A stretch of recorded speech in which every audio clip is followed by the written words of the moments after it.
Today I'm with BluebonnetWhovian's with me, and we are going to be honoring Peter Capaldi, 12th Doctor, which is her favorite Doctor. That's why I have her on. And I'm going to say hi to the people in chat. I know Dean was in there first, and then Lizzie, and the geek inside, Mr. Heidemann, and then Starry Eyed, and the Hey, space everybody. book, and we send her our let's just say however we say this, Condolences. yeah, condolences to Neil's computer that's decided to go bye bye. Yeah. Well, hopefully it's not going bye-bye Well, we because hope we it's don't want not. to jinx it, We don't want to. No, we don't want to get he'll be like doing hashtag blame Blue Bonnet, blame Michelle if we say that. So let's not Hey, jinx this. hey, Gary, how was your birthday yesterday? Did you do anything wild and crazy? Um, I think yeah, he watched our stream yesterday. That was his birthday present. So, yeah, and I see he's gonna be doing. What is it about? Things. Let's just see. Uh, uh, I just have to post that 21 videos. Now that was funny. I thought that was really so funny. so we're going to expect some really great content from Dr. 50 in the Yeah, next yes, hour, I guess. yes. He's just, yeah. I spent the day listening to insane people. Are we insane, Gary? Anyway, let's get the show on the road about the 12th Doctor and Peter Capaldi. Now, no Blue, when you saw that and it's all 13, Mhm. and you saw Mr. Eyebrows. I mean, he's got these. You could see that look, his the really intense look in Right. the Doctor. Yeah, Right. Like he that's meant all business. 13. Like Yeah. So anyway, since you saw that and you knew when then when he was announced to be the next Doctor, you mhm. were excited, right? I was. I didn't realize I would have been a fan of his before. I didn't realize he was the same person who was in a movie called Lair of the White Worm, um, which he was in that movie. And he kind of stole that movie from Hugh Grant, in my opinion. He was much younger. And I'd also seen him in Vicar of Dibley, and I loved him in that too. Um, so I didn't realize, but I'm thinking, wow, they're really going a lot older. But there's something about the way he held himself, and I didn't understand the reference at the time of him, holding his lapels. I do now. I know what that means now, but there was something interesting about that, and how he came up with such confidence. And I just thought, wow, this is going to be really great. I just know it. And then when I saw the scene in the 50th anniversary movie, I was like, yeah, yeah, this is it. This is going to be amazing. And I still say that. I still think it was, even though I know there's some people that disagree, and that's fine. I just yeah, I was in love. I was in love at that point. So, um, um I saw Peter. The first time I seen Peter Capaldi was whenever I started watching Torchwood. There was a oh, few okay. mentions, and that's where I saw him in. But it was last episode, and I'm like, I did not like it. I did not like that last episode, but with him, but that's where I saw him first. And then Mhm. when I saw him as the Doctor, I'm like, okay, but I didn't really get I got, if you notice, there's been times where you had people who were in Doctor Who in a different role, and then they become the Doctor. So when I saw him in the Fires of Pompeii, and then I was watching one of these episodes of his, and where did I get this face? Where did I get this face? Like, oh, yeah, that explains it all, And it's like I saw him in the first Pompeii, and then when he got the role, it was like a surprise because I Yeah, I would have never Yeah, known that. I did think that was a little strange how, and I was wondering how they were going to do that because I mean that is a little strange. But they've actually done that. You know, they did that in Classic Who in a way with Colin Baker being in an episode before he became the Doctor as well. Um, so I know they kind of did that before, but it was very interesting, and I love the way they tied that in. Oh, look at hi the real Timor. The actual first time I have seen him might be in Midsummer's Murders, which he watched 15 years ago. I did Yeah, not I know know that. he. Yeah, I know he was in an episode, and I'm not big. I know this is gonna get a lot of cancellation hashtags, but I'm not really into like murder mystery types of shows. I mean, they have to be a specific thing. I like Broadchurch, the first season at least, but it's generally not what I go for. So that's even though he's in it, you know, I guess I could watch that one episode, but um, yeah, I'm not really into those. So I'd never seen that. Yeah, and actually I've never watched that either. Uh, Um, but I've heard he's great as the Cardinal in that. Um, my favorite movie that he does is it's a movie called Soft Top Hard Shoulder, mm. um, which is you can find it on YouTube. It's a '90s movie, and he's actually starred it with his wife. And I just love his character in that movie. He was much younger in it. Hey, It's a Rocket! good movie. Hey, Hey Rocket, how are Rocket! you doing? And before we get to I guess far into this, I would like to pay homage to our veterans that Yes, lost yes, their lives defending our freedoms because you know we probably wouldn't be sitting here talking about Doctor Who if it wasn't for the veterans that gave their lives. So I just wanted to yeah, throw that out there. yes. With someone here who has a brother who served in the Air Force, and a dad who served in the Army, and an uncle who served in the Marine Corps, and then my boyfriend serving as a Coast Guard. So I have military, people who were in the Hmm. military. I mean, they're still here, but it's still, I pay homage to those people Oh, who were, absolutely, yes, absolutely. yes, yes, It's not easy, you know. It's not easy choosing that, you know. a liquid, the kink and the sun Yeah, mystery. I did like that. I did like that movie a lot. I'm gonna, I I'm gonna thought have, that was really good. I'm gonna have to watch it because I thought that would be really interesting. Of course, I have a cat named Tigger, which is my favorite character from Winnie the Pooh. So I think it's well done and it's very sweet and an innocent movie, and those are rare these days. Um, so so Michelle, so here's a question. So of all of the seasons, which you know, which episodes of the seasons do you think are Capaldi's best? I mean, I know what mine are, but I mean, people hear me talk about Capaldi all the time. I mean, I um, lo- I think I like in Into the Dalek, yeah, and then how he calls the Dalek "Oh Rusty." yeah, yeah. Um, I like the imagery in that episode. I like the way they filmed it. Um, and obviously, because I actually made a fan vid out of that episode, I do like that episode. Um, I think we had talked about how in my last stream how sometimes I'll make villains kind of like a hero in a way.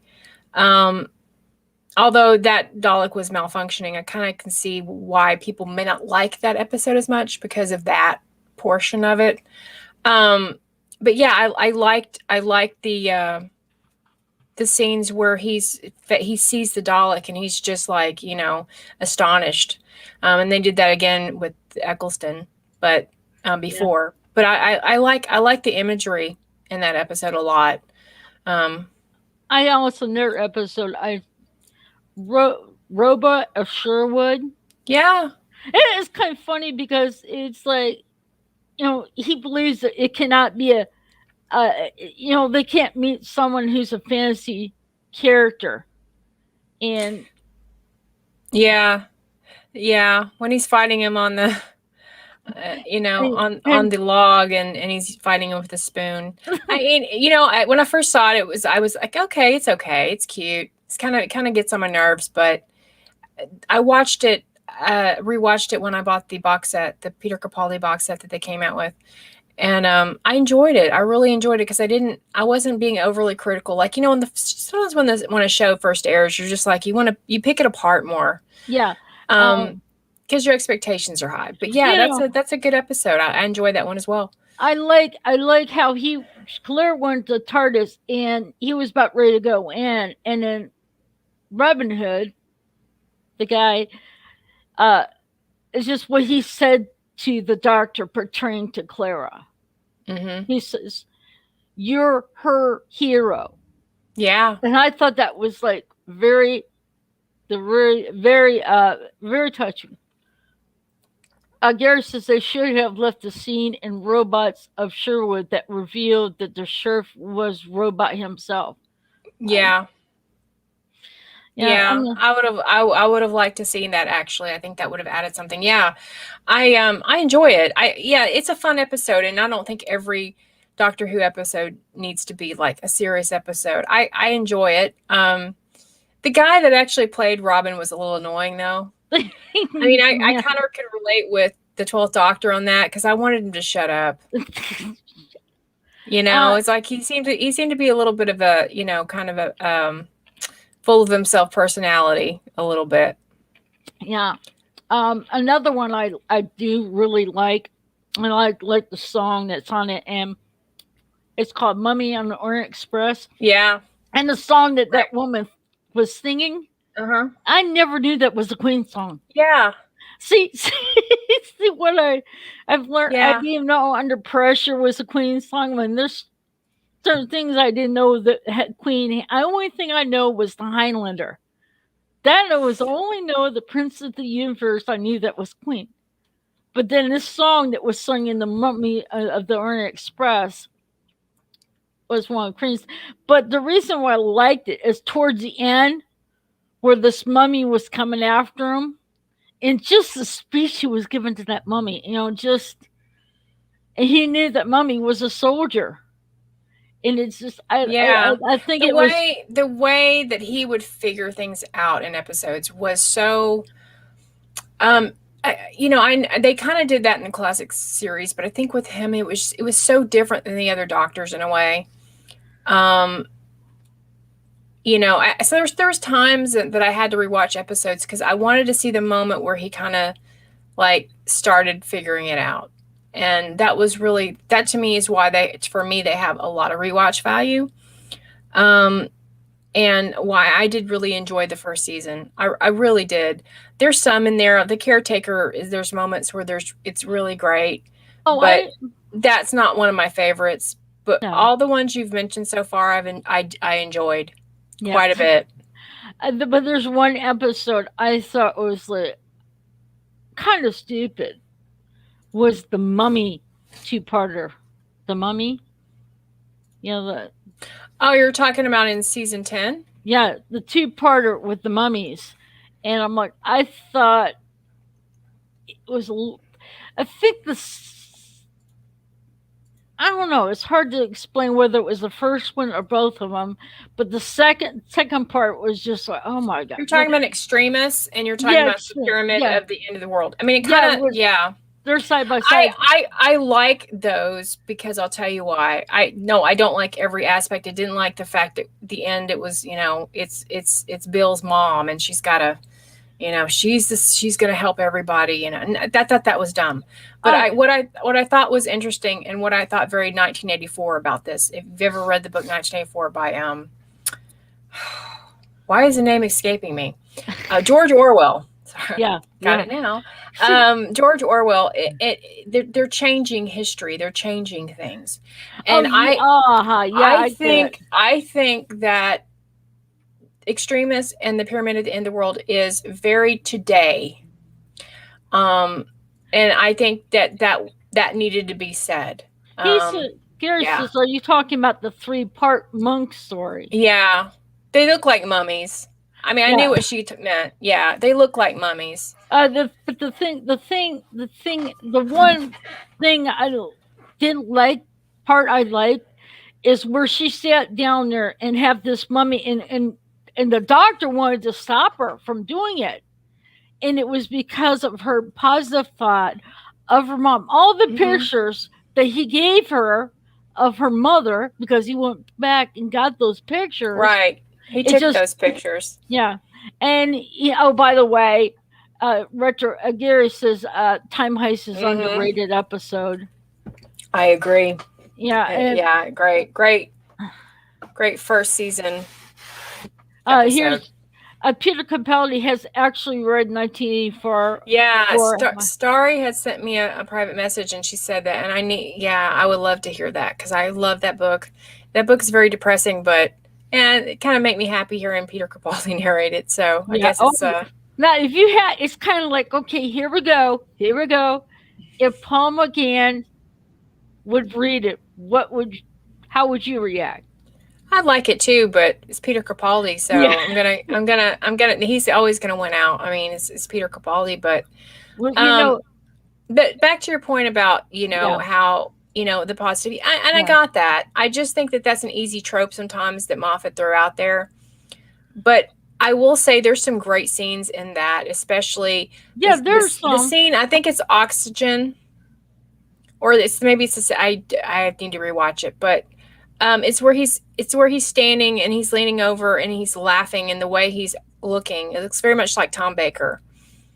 And I really there were so many aspects of how you think he's on the monk side, and he's not, and he's really not. He's just he's playing the monks, playing on them. Yeah. I like that aspect of that story. So there's a lot of good things. It's not my favorite. No. But I kind of think it needed to be said. The storyline had a good message. Yeah. So, and I normally don't say that about Doctor Who now. Yeah. But I think that is something that actually needs to be said more and more in today's society, that history should not be changed to suit certain people that are screaming or don't like certain things about history. So, it's kind of like, and I hate to say this, it's like episode of Star Trek where Kirk goes back with Spock to find Bones, and he would stop that woman from crossing the street, and they had to stop him, said you can't change history. Yeah. Oh, look at what Rocket says. That 3-part story was too long. There's only I do think it was a little long. Yeah. And that's coming from somebody that likes Classic Who. There's Inferno is a huge, and the War Games is a huge undertaking. But even then, I think some of that could have been cut out a little bit, even in Inferno. Don't cancel me, but Gary especially.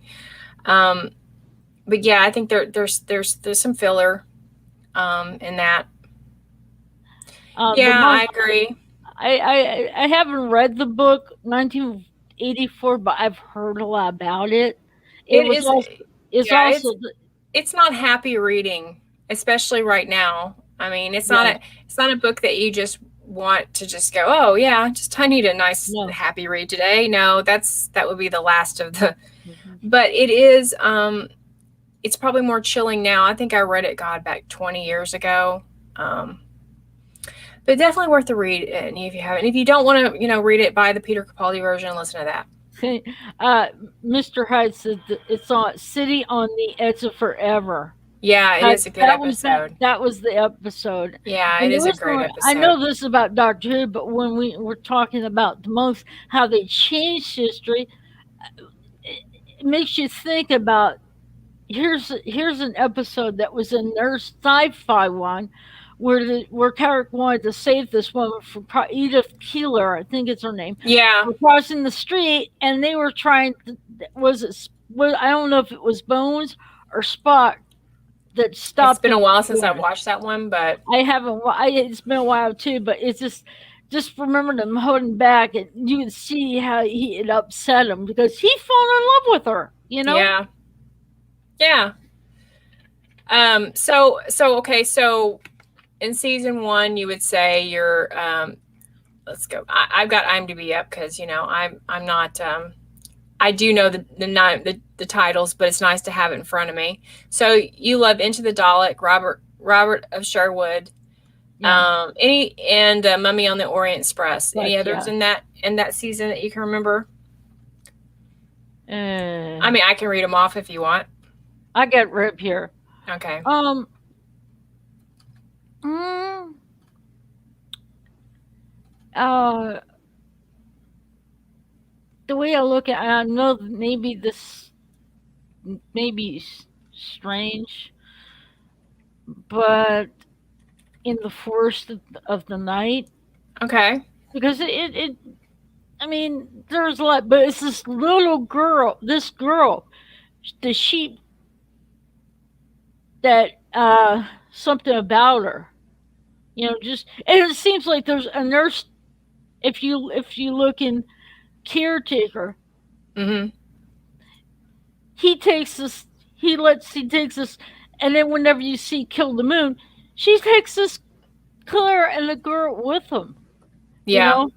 So it just, but for it, kind of in a sense is, um, I don't know how to. I'm trying to think, rattle my So brain. so in the Forest of the Night, you're saying that little girl that actually could, she was very in tune. Yeah, she was very in tune with Um what was going on. and yeah, exactly. And you notice that, who does she seek out? Who is like she find? Of course, the doctor, because the Doctor. doctor um is somebody that she would be attuned to, which I like to look at it that way. I thought that was very heartwarming. I Yeah, like that aspect of the episode. yeah, There's some problems I have with it, but yeah. it's There's always it's gonna be it's a little watchable problem. for me. Like, I'm not like, other than Danny Pink, which I think he ruined every episode he was in. I don't think his and that is a disservice to the actor, because Yeah. he's actually a very good actor. He was in a audio, and I've said this. People are like, "Well, you said that before," but I'm going to say it again. Samuel Anderson was in a Doctor Who audio of the 12th Doctor. BBC. He narrated it, and he played a character in that. And he was excellent in that. I just think his character was done a disservice for being so kind of bitchy, and I didn't like that. The episode is very interesting. That you know this has happened before, but people have it was so traumatic that people have, it happens so often, but people don't remember it. I thought that was kind of cool. Um, but I have my problems with it. I the special effects weren't, and of course, none of this has to do with Peter Capaldi. Peter No. Capaldi, I mean, he could make the worst script, he elevates it because he's a good actor, and Oh, that's a talent. But there are just so many, the special effects. I felt like they could do better with that. Um, you know, I just them elevating Danny up like he's the hero in this annoyed me. So yeah, well, but that I could. can respect that you like it. Well, he could. They could have some of the episodes with him. The writing for him could have been better for Danny Pink. The way I Oh, look at, right. I think it was the way he was written. It had nothing to do with Samuel Anderson as an actor. He's no, he's he's actually very good. I just think I don't like his character and how he's written. yeah. And but in the way that Moffat had kind of portrayed him as some kind of hero, like, oh, look what he did, and there's the doctor. I don't like episodes where they kind of take away that the doctor is not so brilliant, or he isn't the hero in every story. I mean, he is the title of the show. It's called Doctor Who, and that's kind of what you want. So that's my real issue with that episode. Oh, look what Gary just wrote. Toss Uh, Danny Pink into the crack and erase him from time. Yeah, well, I mean, he ended up being a Cyberman, didn't he? At the end of it, and still being a hero. yeah. There's something, I know people say, well, Moffat was trying to make Clara this big, better than the Doctor, but I thought he was doing that with Danny Pink too. So that's why I kind of have a problem with those episodes where he's elevated. Yeah. But no, that's, if you like the episode and you get enjoyment out of it, I say go for Just it, you just know? it's just with the one thing I liked on the episode. Uh-oh. Um hold on. Okay. Are you okay? Yeah, I'm here. Third, okay. I was hearing like a crackling noise, and then I was like, I want to turn my speak. I have a power on and off of my speakers, and I turned it off, and now it went away, which is really odd because I don't have them plugged in. Uh, the thing is the one thing I liked about it is how that girl was so in tuned Hmm. with what was going on, and then her finding, seeking out the doctor, and just having that connection with the doctor. Hmm. And you also get this picture. I don't know. It kind of sort of like he didn't really wouldn't say he cared for children. It just could see that part of it. It's like I think Well, here's the thing. I think he likes kids. I think at this stage, the way he was written, and I think the 12th Doctor gets a bad rap in this case. Um, he is very he portrays himself as having a very hard shell. hmm Um, but as you notice through the seasons, the 2 seasons, that shell begins to crack. And yeah. I think, and I'm going to say this because I think Peter Capaldi has a reason for when he does anything when he acts. I think that had always been his vision of how he's going to play the Doctor. That the Doctor was going to be one way at first, and then that was going to eventually start, evolving into someone really that you really care about at the end There. of it. Okay, another. I know I'm going to get. I know I'm going to hear a lot on this. Okay. I like the one episode. I know this is very grown.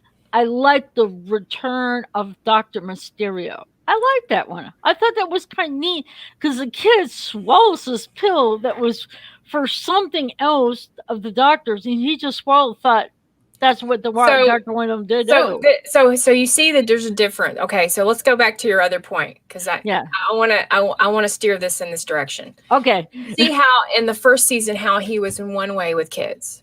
Yeah. And then now you see how he's a different way. So Yeah. that whole he's got a hard shell is BS because he doesn't. It's just that he's built up some walls.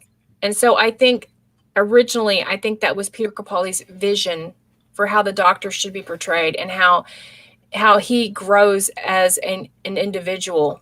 It's also Yeah. it's kind of like when Christopher Eccleston first, came his first start of the in Rose. He met Rose, and you can see Hmm. how cold hearted he was, and then over a period, he started warming up. I would love to see more, episodes of him other than the first season because he started coming into his own. And Right. he's like at the beginning, you could see he's like very I would like closed up, Hmm. just came out the time war, and that kind of explains the way Peter Capaldi was playing his doctor. It's kind of like okay, he was, you know, he didn't come out of the time war, but he knew the time war, and he's like I each think doctor is I think different.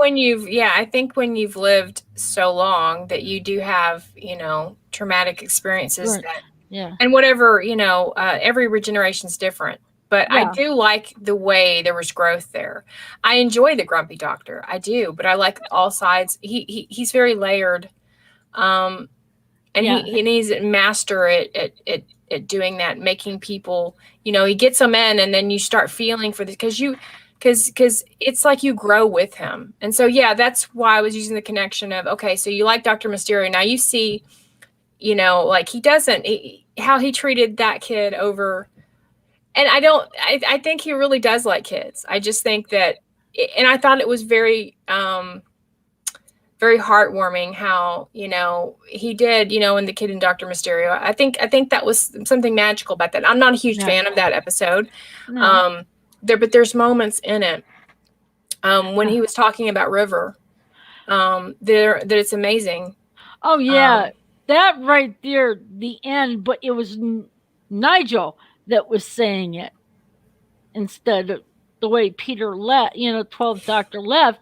It was Nigel who was told about what happened, and that it's just how they ended that was so nice.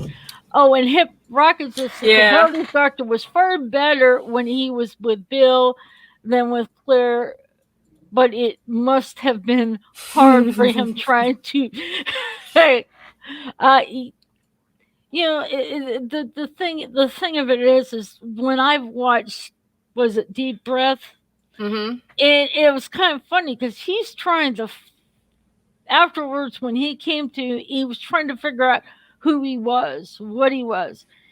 And after the end, the 11th Doctor, who we all know as Matt Smith, called up from Trenzalore, and he says, the man that you're with, I hope the doctor. And he says, and you could hear Peter Capaldi going, "Is that the doctor?" And he says, "Is that him?" And he asks him about his hair, and he says, "Oh, I'm a little."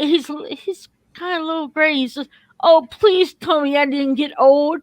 yeah. That last part I was thought was so funny, and it was also tried to encourage Clara that that doctor that she's with is the same person as him. And that, yeah, Um, and that's one reason why I think Deep Breath has watchability, rewatchability, because all he wants to do is be accepted. In yeah, the end, like he's like all of us, he just wants to be accepted. and when And she reached up to hug him, he says, I'm really not the hugging kind." yeah, And Claire says, "You don't get a vote." yeah. I thought that was like, I I al- thought, I also think that he did like okay, so for me in the first season, Deep Breath, like I've seen that. This is ridiculous how much times I've seen that. But I thought it was a fun episode. It had a lot of good elements. You got some of the characters to help lead you to the change. You have Vastra, Strax, Clara. You have Jenny. You have things to anchor you, right?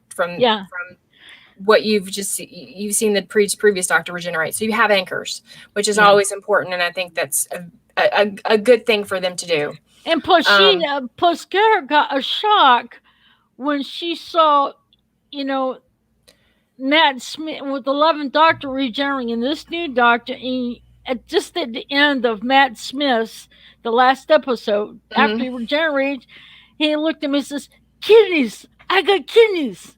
I don't mhm. like them." "Have you kidneys?" And he looked at her face. It's like she was like shell shocked.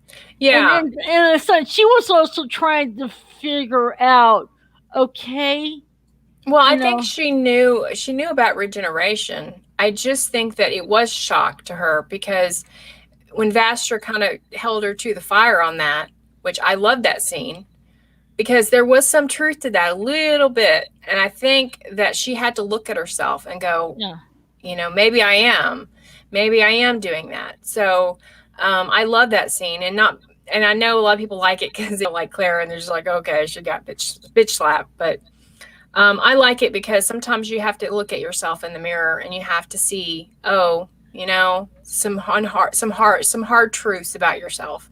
yeah, And I really enjoy that. But the scene that I love, that I literally like sigh every time I see it, is when she's against the villain in Deep Breath, and she's up against him, and she's really scared.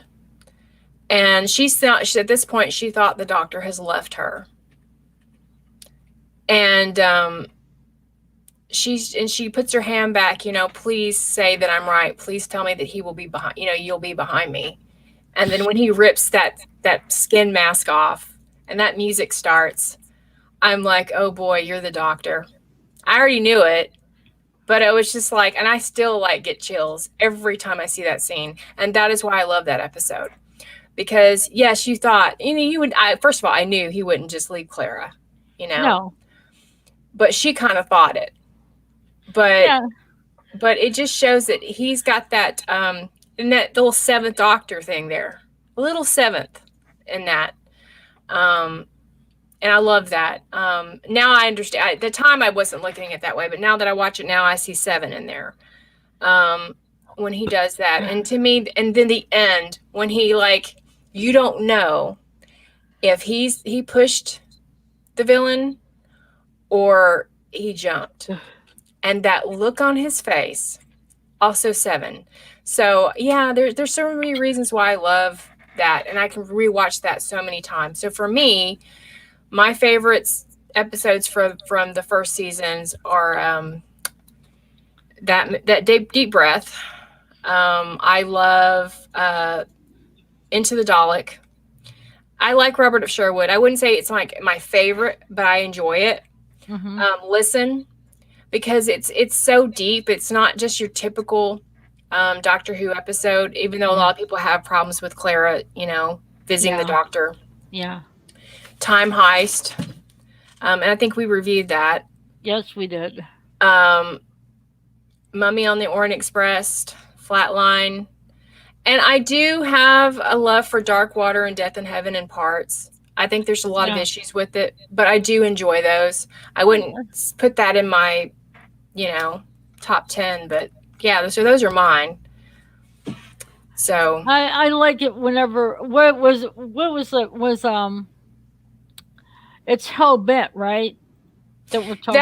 that's season 9. Okay, but what's the one where he was on Gallifrey and he's sitting Hellbent. there? Yeah, and he's sitting there eating he's eating the soup.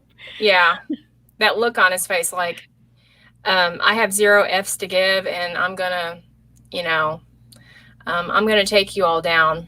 I love the anger that he has when a companion is. It reminds me of like, classic Doctor. Like, you've messed with my companion.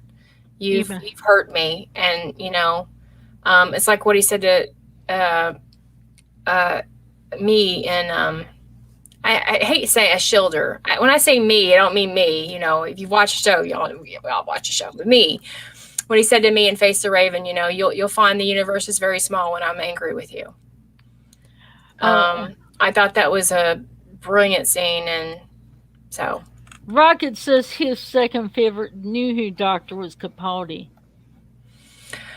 Mine's number one. I mean, I never thought I would love anyone more than I love David Tennant, but it happened, and I don't know if I'll ever find another Doctor that I'll love as much as Capaldi, because at this stage, I don't think that's ever going to happen, unfortunately. But that's fortunate too, because I mean, honestly, that's where it ends for me, Peter Capaldi. But I love Tennant, and I never thought I would, Yeah. I mean, I still like Tennant, but it's Matt Smith, and then Tennant takes the New Who takes a second for me. Yeah. Everybody knows Matt Smith. Yeah. It's a way of joke with someone's like, you put Matt Smith one side, the David Tennant on like, the inside. I kind of look at like, when I say something like, Peter Capaldi's my, when I say that a lot in this room, Peter Capaldi's my Doctor, and it's like, oh, no shit. They're like, no shit. It's kind of like me saying, it's like, it's the same thing as Neurotic saying, yeah, I once owned a comic book shop, because he says it so much that it's kind of become a running joke. So, yeah, but season 9, you said that you really liked Dr. Mysterio. Was that in season 9? No, that was like season 10. It was a Christmas special. That's right. Okay, so as season 9 though, what are your favorites? If you can remember, I've got the list if you need it. But season 9, I'm looking at it right here. I think is it Musician's Apprentice, where he's playing this guitar on a tape. Mm-hmm. Yeah, I thought a lot of that stuff was really funny. How he says "dude" and they also do, and it's like way before we knew what "dude" is. Yeah, and it's like he said he's playing a guitar. He says And he said, "Yeah, you said bring an axe or something." And he's like, Yeah. and then he talked about ordering the tank, and he said, "I may have ordered a fish online." I Yeah. mean, I thought that was so funny, and then also it's like that person that was like, he's that that was actually snakes, but Oh yeah. and he shows up on the planet where the sister of Khan. You're talking about Colony Sarf. Yeah, he went to this planet where the sister of Khan's at to look for the doctor, and then as it goes, and you could hear that, this one of the sisters of Khan says, "Doctor, what have you done?" Because he was Mm-hmm. there, and she said, "What have you done?" And he's like, I thought it was really neat, and the interaction with Missy and Claire was kind of interesting. I know I'm going to say this. I mean, I know we do not like a woman being a female master, but like Mm-hmm. I said, she knew what she was doing. I mean, Exactly. she would have been better as a Ronnie, but as far as like she did such. It's like she knew the role, what the master was like. Well, It's like she. from what I understand, Michelle Gomez is a massive, massive Doctor Who fan. So it shows. Um, and whatever people's opinion about that is, I didn't, if somebody would have brought that to my attention before they had done it and they asked me what I thought, I would have been totally against it. Like, why? No, no, no, But But seeing her in that role, I was like, it works. And it makes more sense when the master, yeah, that's true. It makes more, sorry, I had to laugh at that. it makes more sense, with the master to me, because the master's like his regenerations have always kind of been off. And I guess you could go back to the, back to even, and what is that episode we were the Deadly Assassin, you and some of the other ones, his regenerations have not always been normal, and even to the TV movie where what that wasn't normal either. So yeah, it doesn't bother me. I think that two-parter you're talking about, I think it was very cinematic, and I enjoyed it. I think that actually should have been the Doctor Who movie. Because I think it was so well filmed and made. So I acted, obviously. It had all the right mix to be an actual legitimate movie, in my opinion. Oh my God! Look what Mr. High says. In my head, canon, Michael Gomez was the I think he Ronnie. means Michelle, but yeah. Yeah, yeah. Um, yeah, And and that, I don't like, people can disagree, with me. People do it all the time. I just I wasn't a fan of the Ronnie, the actress that played the original Ronnie. Although she's okay in other things, she never did anything for me. But yeah, I agree with that. I like that two-parter a lot. I like how it ties in with Genesis of the Daleks. That really, I would like to. I haven't done it yet, but I would like to watch those. I would like to watch Genesis of the Daleks and then watch that. um, the real Timar says it does help. Every series final was directed by the actual film director, Richard Rich. Talalay, yeah. Rachel Talalay, yeah, she's amazing. Heaven Sent. She probably directed others, and I can't think of them right now, the titles of it, but I know she did. She directed quite a few of Capaldi's seasons, and she's amazing. They were stupid to get rid of her. It's just. I mean, there's like you were saying about Heaven Sent Hell Bent, and I like and I like the part where Heaven Bent Hell Bent is where he was, sitting there eating the soup, and all these guards here and the guards were standing there with the guns, and these whatever hovering, we're putting the guns, and he's just sitting there eating the soup, sitting there just Yeah, eating it all the way. yeah. Like I don't have time. I have better things to do. You know, Yeah, yeah, you're just time lords. yeah. And it shows, and what I like about that scene and where I get from it is that f off, um, and Yeah. yeah, f off, and you know, this is what he thought of them as a whole. He thought that they were a bunch of blowhards, Yeah. and they were and they are. I would never, there's some good ones in there like Romana, but most of them are a bunch of blowhards, and I tend to agree with the 12th Doctor. They are. Um, but for me, in season 9, I like Last Christmas a lot, and I know it gets a lot of hate, um, but I enjoyed it. I like the fact is, especially for the last scene where he's in the sleigh, and I've said it before. There's something magical about seeing Peter Capaldi's face in a Santa sleigh, flying it, and Oh, being Santa. So that oh, was a great scene to me. oh. Did you see what Ruckus said to Mr. Hyde? In my head, Ken and Claire is It's tarred tarred and and feather. I just thought that was so funny. Um, what did you think about the husbands of River Song?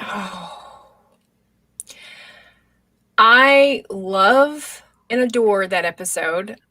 And I know there's some controversy, so we'll address it about her talking about men in it. I choose to ignore that because there's so many wonderful scenes in that.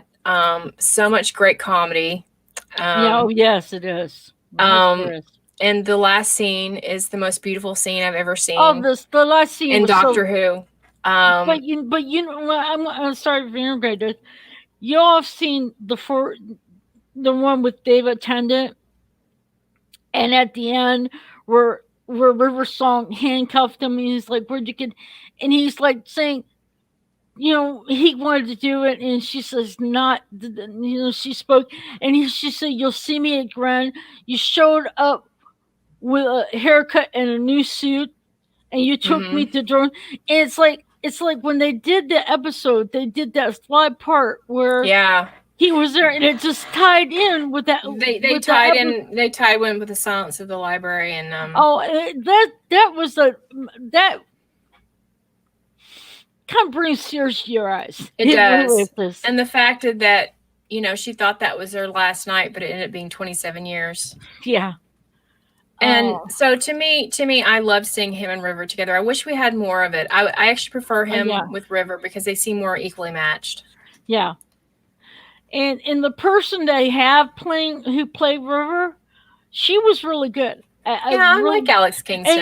and you want to hear something really funny is I watched uh SVU, Law and Order SVU. And there's a couple of times she was in their episode playing a lawyer, and her last name is Pond. I'm like, Mm-hmm. Yeah. it's like, excuse me. I Oh saw yeah. that. There's Like, there's Doctor Who references in a lot of shows. And I oh, love. and They're like little presents. It's nice, especially if you're a fan and you see it, and it makes you just all like warm and fuzzy. okay, Gene. We know you think Alex is hot. Yeah, we know it. Along with all the other She's a women. she's a beautiful woman. Yes, she is. You know, if And he was gonna kiss one, I think that she should have been it, because I know he said there was not gonna be any of that, but you know, yeah, no. Um, as we're speaking about Doctor Who references, even though we're on Peter Capaldi, everybody knows I play World of Warcraft, and that stream of Doctor Who chat, I missed a whole part of it because I was playing World of Warcraft in with one of my friends from Australia, hmm and in there we have this thing called the Shan Lance. Well, to go from the main city, which is Orbis, and you have hmm all these. It's what is the afterlife. So this worm that you ride to go to the other place, it has a. And I was like, it's like you're going through this tunnel. I'm like, did someone ever watch Doctor Who? Because it looks like a time vortex. Yeah, they do that, and they do that a lot. Actually, they did that in Marvel and the Lego game, Marvel Heroes that I have. They have a scene where they're going through a wormhole, and it looks very, very much like. In fact, I recall seeing a TARDIS flying in there. So, yeah, they do references all the time. It's great when you see them. Oh yeah, it was my friend from Australia because she did watch some Doctor Who and even the era that we don't like, and when we were talking, she said, "Doesn't it look like the time vortex kind of referenced Doctor Who?" I'm like, Mm-hmm. "Oh yeah, you're right." And I'm writing this worm. I said, "I'm going through the vortex." It's like it's kind of funny when I'm wearing this worm, going through this thing. The only thing that comes to my mind, Doctor Who, time vortex. Well, yeah, and that's why it's all warm and fuzzy because you feel connected, and Oh I yeah, love it when they do that. So season 9, I think we started, and you said The Magician's Apprentice, which is, I guess you're talking about the two-parter, The Magician's Apprentice and The Witch's Familiar. yeah, because it ties in together. Because Okay, it has yeah, to do. It also has to do because I think it was the witness the one where he's goes to see Davros mm-hmm. and then he grabs the He's gonna things give. that, He's gonna help. He's supposedly he lets Davros think that he's gonna give him some of his regeneration energy to heal him, and it, obviously it's a ploy by the 12th Doctor because he's yeah punk. Like yeah he's a punk kind of guy. So but the one thing where this kid and the doctor asks his name, he's Davros. oh, that was chilling. Yeah, I because love that that reminds. scene. Yeah, Those absolutely. isn't it tied into was it remember the was Genesis. just the Yeah, doesn't that's what that I tie was. it was like it ties right in with what Tom Baker said. Absolutely, and I loved it. I Because of that, because I think it would be like one day, and I don't know if it'll be today, but I want to watch Genesis of the Daleks and then watch this episode, yeah. or vice versa. It would be interesting because, yes, it ties in a lot, and there's just it's really and plus we get Peter Capaldi being Peter Capaldi, like a little kid in it riding around in a Dalek. That's worth the price of admission right there. The thing is I look on pictures of Doctor Who, Doctor Who, and they were showing there's a picture where they have one side is John Pertwee, the way he stands, and they put him in his outfit, and then right next to him is Peter Capaldi wearing some more similar jacket, Right. posed the same way. I'm like, whoa, it's like Right. it's like He's a son. huge John Pertwee fan as well. I mean, for him, his the first four doctors are his doctors. I mean, from one I think he's probably gone back and watched them, but he has it said that he admitted that it was kind of a embarrassing thing to be a Doctor Who fan when he was growing up and be a teenager. So he actually admits that he threw away a bunch of his Doctor Who stuff because he got interested in girls. And he actually quit watching the show for a time, but I'm pretty sure he's gone back and watched them. But for him, though, he said the golden age of Doctor Who was Hartnell, Troughton, Pertwee, and Baker. The Fab Four. The Fab Four. So I think that's where he bases a lot of his doctors on. Although I do see a lot of Seven in there too. Like I said, in Deep Breath, there's some of that. Yeah. I could see the Seventh Doctor kind of playing that. He kind of did that in Curse of Fenric. Look what Dean just said. What? Yeah, Yuck, girls. What did we say? He says, "Yuck, girls ruin everything." Oh, okay, yeah. I thought he was talking. Okay, yeah. So yeah, it's just talking about like him throwing his. Yeah, he actually admitted that, and he said now he wishes he had. He said he had a great collection, and now he's crying about it. So didn't he write wanted to be like in charge of the fan group? yeah, There was a letter yeah, he wrote in one of the magazines. yeah. I remember watching. I think was on YouTube. It was Graham Norton. Yeah, Graham Norton. He was reading, and you could see how blushing Peter Capaldi was looking. Yeah, He was even like, now, "Oh, good." even now, I think that there's that. It's different now. Um, but back, I mean, even then, he's still a little bit, timid about it. And a funny story, he actually said on a panel. I've watched so many panels with Peter Capaldi. It's just, it's a sickness, but hey. He's your doctor." But he actually said that he hides his Doctor Who magazines from his wife because she gives him a hard time about it. So I thought that was really funny. Yeah. He still gets it, by the way. He was still reading it when he was the Doctor. Yeah. Of course you would. Of course you. It's like if you're just a fan. But of the new Who doctors, you got Christopher Eccleston, then you got David Tennant and Peter Capaldi. All of them grew up with Doctor Who and they're fans of the show. But then when I don't know, Smith, was Eccleston fan? I never really got that from him. I think I think he grew up with Doctor Who. I believe. I'm not sure, but they all knew about the show. But when Matt Smith, because Matt Smith get this 26 week up the road, he studied it, and then whenever I watch it, when I first watched, I'm like, well, yeah. I mean, I guess and if you study it, when I read how young he was, I'm like, but it doesn't always mean anything. Like, I think Tom Baker, from what he says different things sometimes. Sometimes Tom Baker says one thing and then says something else in other interviews, so it's hard to say with him. But he had actually admitted that he wasn't a fan of the show when he took the role. He probably is now. I'm sure he's seen all his episodes. Christopher Eccleston? No, Tom Baker. Oh, Tom Baker. So it doesn't always mean you have to be a huge fan, but it helps, right? It helps to be.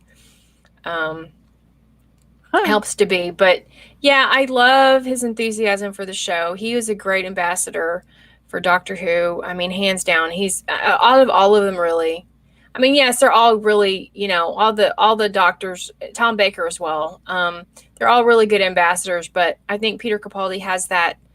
The greatest thing that I ever saw was I had seen a Facebook post where he actually took a picture on it was from that Disney movie How to Train a Dragon, and he took a picture of him with some sort of like a Viking helmet on and with a sword for fans, and then he ended up befriending the fans he was taking the picture for and walked around the conventions with them.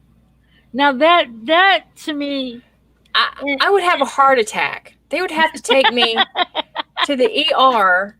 I mean, I would be like out of my body. It would be just like, it would be a weird, surreal experience. Those people are so lucky, but that's how he is. And hearing my friends talk about their meeting with him is just amazing. It's how sweet and kind he is. It's kind of like if you look back, John Pertwee did that, and so did Tom.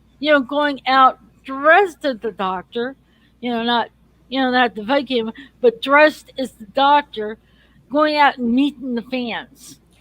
No, this is whole other level though. This is like you're walking around the convention with fans and you're just amongst them. Oh, this wasn't like he wasn't at a table. He had gun signings that day, but he was just enjoying the convention and just decided to, hey, I'll befriend you guys and walk around. That is amazing. Like most people on Peter Capaldi's level wouldn't do that. Like I couldn't imagine David Tennant might do that, but not as much. Like I know David Tennant has struggled with being in the spotlight a lot more. I wonder if Matt Smith would be like that. I don't know. I haven't heard any stories. I've heard he's wonderful to the fans. I think he's also good. I just think that it's not that, I just think Peter Capaldi is on that whole other level. He hasn't forgotten what it's like to be a fan. And so I think that's why he's become the people's doctor, if you know what I mean. Yeah. Do you mean Peter? Yeah. I think he's just calling him Pete. Yeah. But if Peter Capaldi came up to you to like go out to lunch with you, I think you would have to pinch yourself and see if It it's would be real. very surreal. It would be very surreal. The whole convention thing just just blows my mind. Like when I think about that and what the real Timar is saying. Yes, Peter sent back thank you cards after receiving Apollo fan made birthday cards in 2019, and he filmed a video. And I wish I'd have been in on that, but I didn't get on that. And some of the people that I personally know from Twitter and the Peter Capaldi Appreciation Group, going to give a shout out to that forum on Facebook. Yeah. Great forum. Yeah. You know, join it if you haven't already. But he sent video messages and named every single person. And it wasn't just, oh, thank you. It was him reciting what they had said in the letters and the cards. And it was wonderful.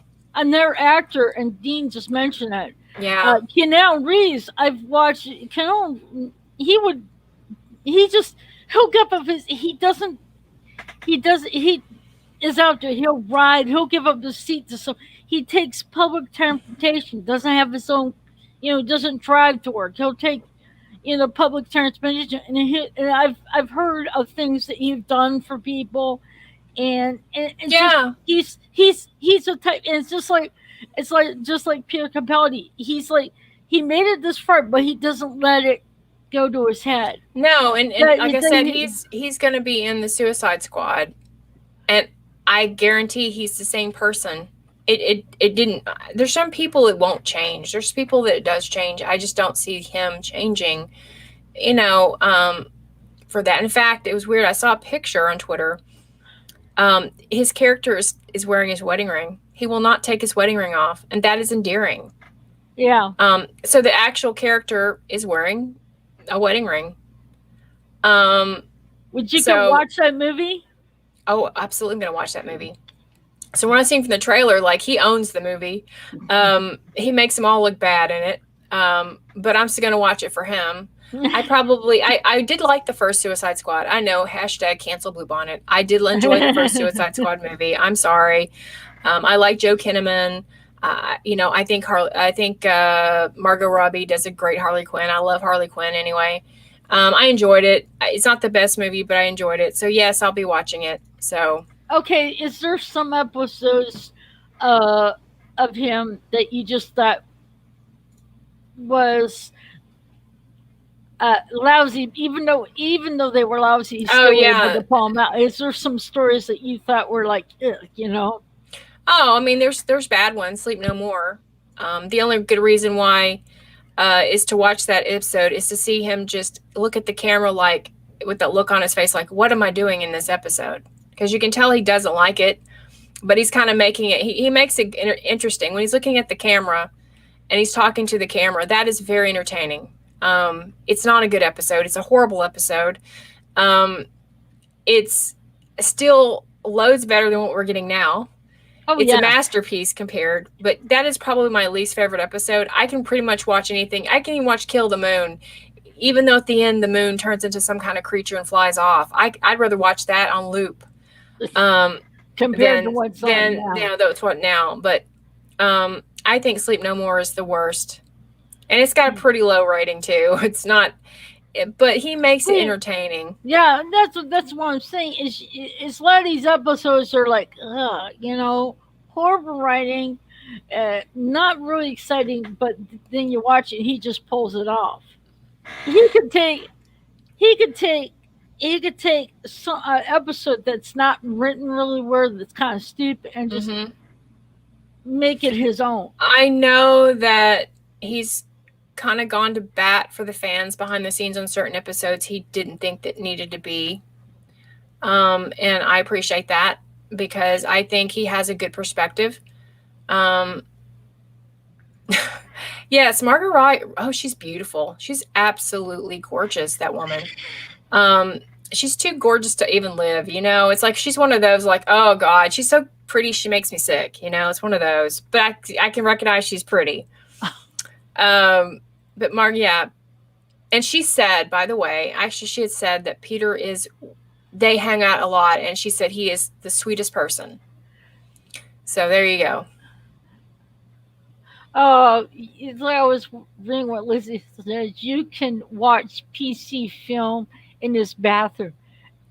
and it would be Oh yeah, Peter Capaldi in the bathroom. Yes. And he's adorable. Like, here's the thing, and I know we're talking about episodes, but here's so adorable. He has no idea how to work a computer, really. I mean, he does okay, right? But the video he made, he actually took the time to put music with it behind. So he's not completely, but he gets on Zoom and he just looks like such an adorable little kid that it's so wonderful. But I heard recently he popped into some environmental stream where they were talking about, and I'm not kidding here, they were talking about how you could take manure and pattern a sci-fi story around it. It kind of sounds like the Chibnall era. Yeah.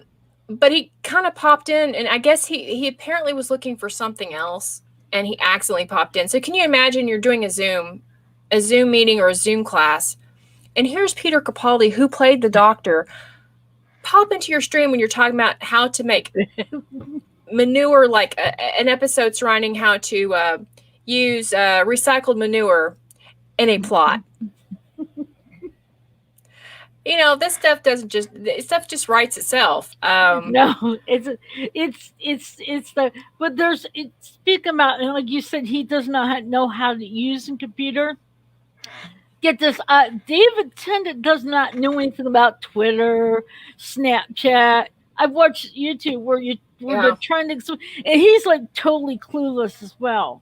So I had to bring that up because I watched YouTube about him talking about Snapchat. And yeah, like I watched quite a bit of David Tennant's panels too. Not quite as much as Peter Capaldi because, I'm a Freakazoid obsessed fan. In fact, I still haven't taken my screensaver off that Rocket made me off my computer. It's still there. I love it. It's awesome. Here's this. My lock-in screen was given the picture the picture I have on my lock-in screen was one of my friends from Australia that play World of Warcraft. It's Matt Smith. I haven't changed it. I kept it. It's not even the Doctor. I think I have the same phone background I've had for the last 4 years, and it's obviously the 12th Doctor. Yeah. I mean, I just look at rockets. Yeah. Yeah, that was a really great story. But he didn't say anything. He was trying to talk. From what I understood, it was like there was an article on it. He was trying to talk, but he didn't have his mic on. I would have loved to hear what he was going to say. Oh yeah, I would. That would be interesting. Yeah. So the show where these people are talking about now that's just comedy. That's just first of all, I don't know if you watched the show Curb Your Enthusiasm with Larry David, but that is something that would happen in a show like that. It's like it's comedy, it's like it's just a crazy thing. But okay, so let's go back to because I've gushed long enough. Totally gushed. Let's go back to season 9. So I'll go ahead and tell you mine favorites, and then you can. Okay. So mine from season 9 would be Last Christmas for reasons I already said. The Magician's Apprentice and The Witch's Familiar, which is obvious because I mentioned that. Yeah. I also love Under the Lake and Before the Flood. I adore that episode. I adore that story arc. That was it. Under the Lake and Before the Before the Flood, the same two-parter. Yeah, it was where it's the Doctor and Claire find themselves on an underwater station where the crew live in fear of deadly ghosts, which have taken over the station. Mm-hmm. Yeah, to me, to be honest with you, in this one, to me, I kind of wasn't exciting for me. It was kind of no, it's not absolutely not. No, we're not all gonna like the same. Yeah, that's true. That's what makes it interesting. I'm just I'll be interested to see what you like from season 9, which could be completely different. Yeah. So then I like that story arc, but then I also like the Zygon invasion, the Zygon inversion. Now that I the reason why I thought that was interesting. That was good. But the one part that I like so much was that speech. Oh, that he did. Yeah, and that was in the Zygon inversion. Yeah, and that when he speaks about, they don't know, about, what's going to happen if they don't know anything, and he used that he's heard more screams than he cares to remember. Right. It's like he's been in a war that And the part that always gets me is when he says, "When I close my eyes," and the way that he delivers that. Oh my! It's and like, Dean says that that speech yeah, makes his yeah yeah, and but the part like it's when I close my, and when he says it, it was like, oh my god, it's like I can't imagine. And actually, they had John Hurt reciting that before he died, and it just was not the same.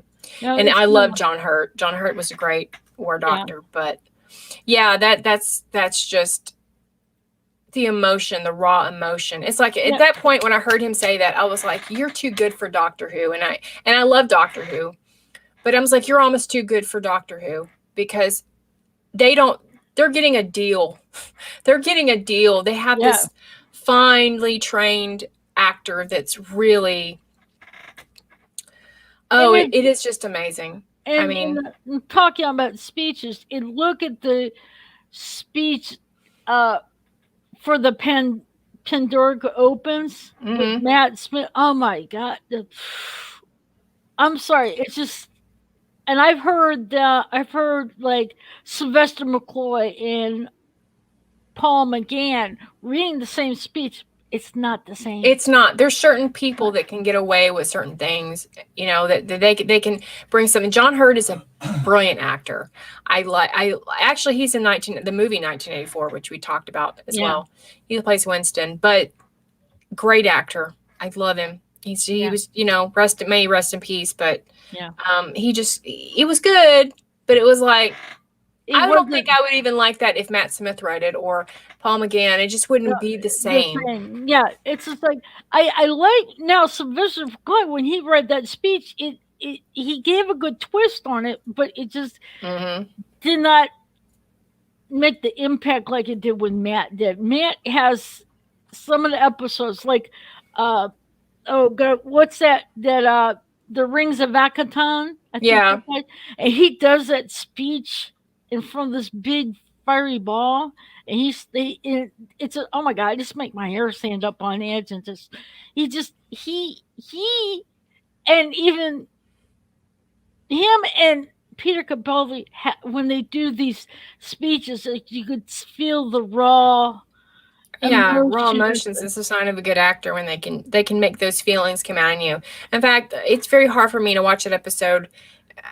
I mean, without having tears roll down my face because he makes you feel and when someone makes you actually he made me feel every time I'd watch an episode, there'd be a scene where he would say something that was really deep, and I would just be like, I'm gonna cry. I know this is supposed to be a happy episode, but everything you say it brings out emotions, and so that's a great actor.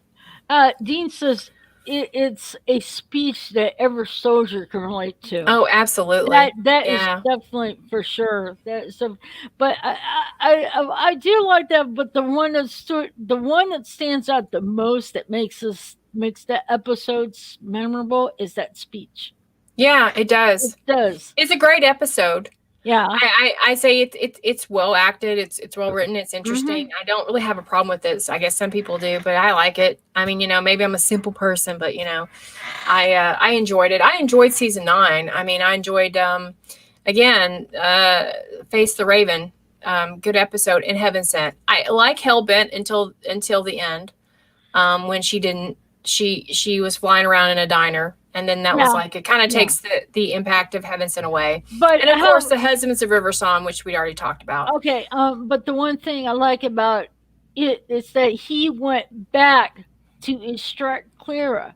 Like he didn't really, when you watch The Raven and Claire was sacrificing her life and she was Hmm. ready. She that's it. She's made up her mind, and him going all of his way to extract her from her timeline, wanting to be able to, and that wanting to be able to do this, and when at the end where he had this thing that where they posted, instead she changed it around that whenever it would wipe his memory instead of hers, Yeah.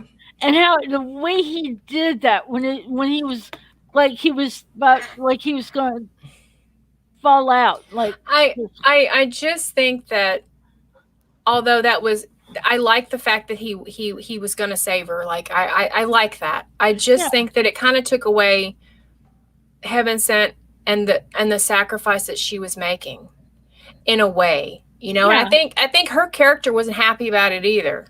It was yeah. like, I remember she wasn't real happy about him doing that, but um I like the aspect is that he cares that much that he would take down all of Gallifrey. I love that. I think Yeah, that's a great. Like I said, there's aspects of that story I like. I wouldn't say it's my absolutely favorite, but there's parts in that I think were well written and well acted, of course, by him. I but mean, whenever he was about ready to pass out, he was asking Claire to smile, smile one time. So yeah, he says, remember that smile. yeah. I think at this point, this is the softer Doctor that we get. You know, even in season 10, even which he's faced with it again when he loses Bill. Yeah, Um, and I thought that scene that was, yeah, you could the tell when look on he his face was, that was haunting to me because it's uh, like he really didn't expect that. also on this that is whenever they lose a companion, you see how gutted they are. Go back when Matt and Smith moved Amy and Rory Pond. Mm-hmm. He didn't want to take on their companion with the snowman one. It was only afterwards.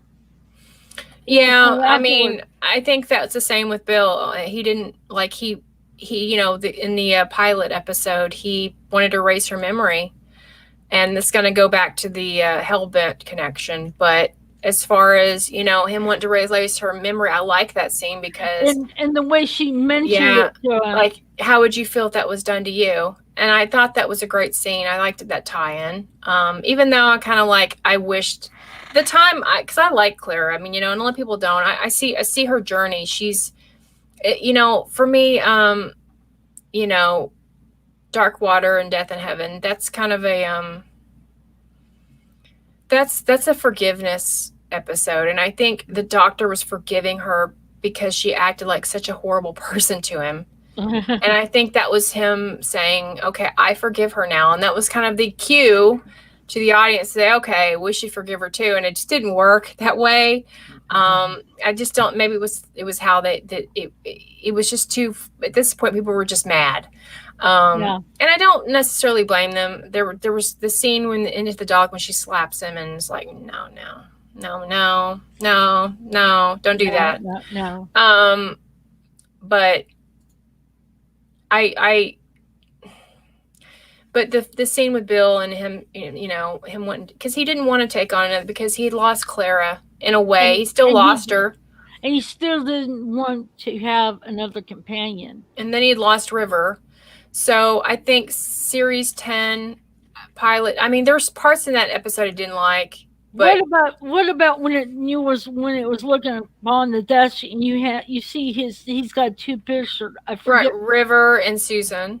Yeah, he's got those two pictures on there. I'm like, you So know, so at this point, he's sick of losing people. yeah, Um, and I would see him being as old as he is. That yes, that would you'd oh be tired of it. So it's the scene, and it goes on to the the Doctor, World Enough in Time. Sorry, and you see when she gets killed.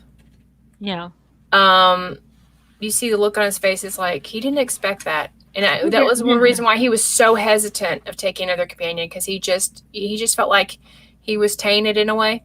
Yeah, Um, it's kind of like going back with Matt Smith when he lost Rory and Amy. He was gutted, and even during the Christmas special with the snowman, you know, in the way Claire was talking, wanted to, she, in the interaction with him, and he's like, is in the characters talking to that Lady Vastra, mhm. and it's like, well, she doesn't even know my name, and you could, you get to hear he's like, I don't want, I don't want anything to do with her. And he was still jaded because of what, not jaded, but gutted still, and still. I think sometimes when the doctor uses companions, they go through the same grieving process as But we do. what I liked about 12 is that he can't handle that. And it shows like it because he cares so deeply, and it again, it goes back to, he started out very hard, and you see by series 10 you see a complete different doctor, but it's still the same. I mean, he still has that sarcastic side we all know and Oh love, yeah, yeah, but he's asking, people that normally he wouldn't even trust to stand with him. He's, because of Bill, what happened to Bill, and then not just Bill, but just this whole these people that are being you know um, horribly abused by the Cybermen. They're doing all kinds of experiments on them, and yeah. bye, Dean. Bye, Dean. Nice to Um, see you be in the chat. It's been a pleasure having you visit us. so for me, I think that's the difference. Like, he would, and not that other doctors haven't done that, but he is just relentless, and I think it goes back to that thing where, the world. You'll find that the world is a very small place when I'm angry with you, because he puts companions and people over anything, and that is why I think that I think that's why he's iconic. But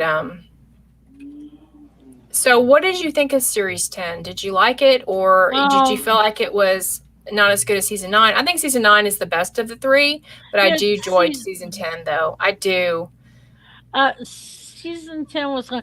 I The one I kind of semi like is Smile.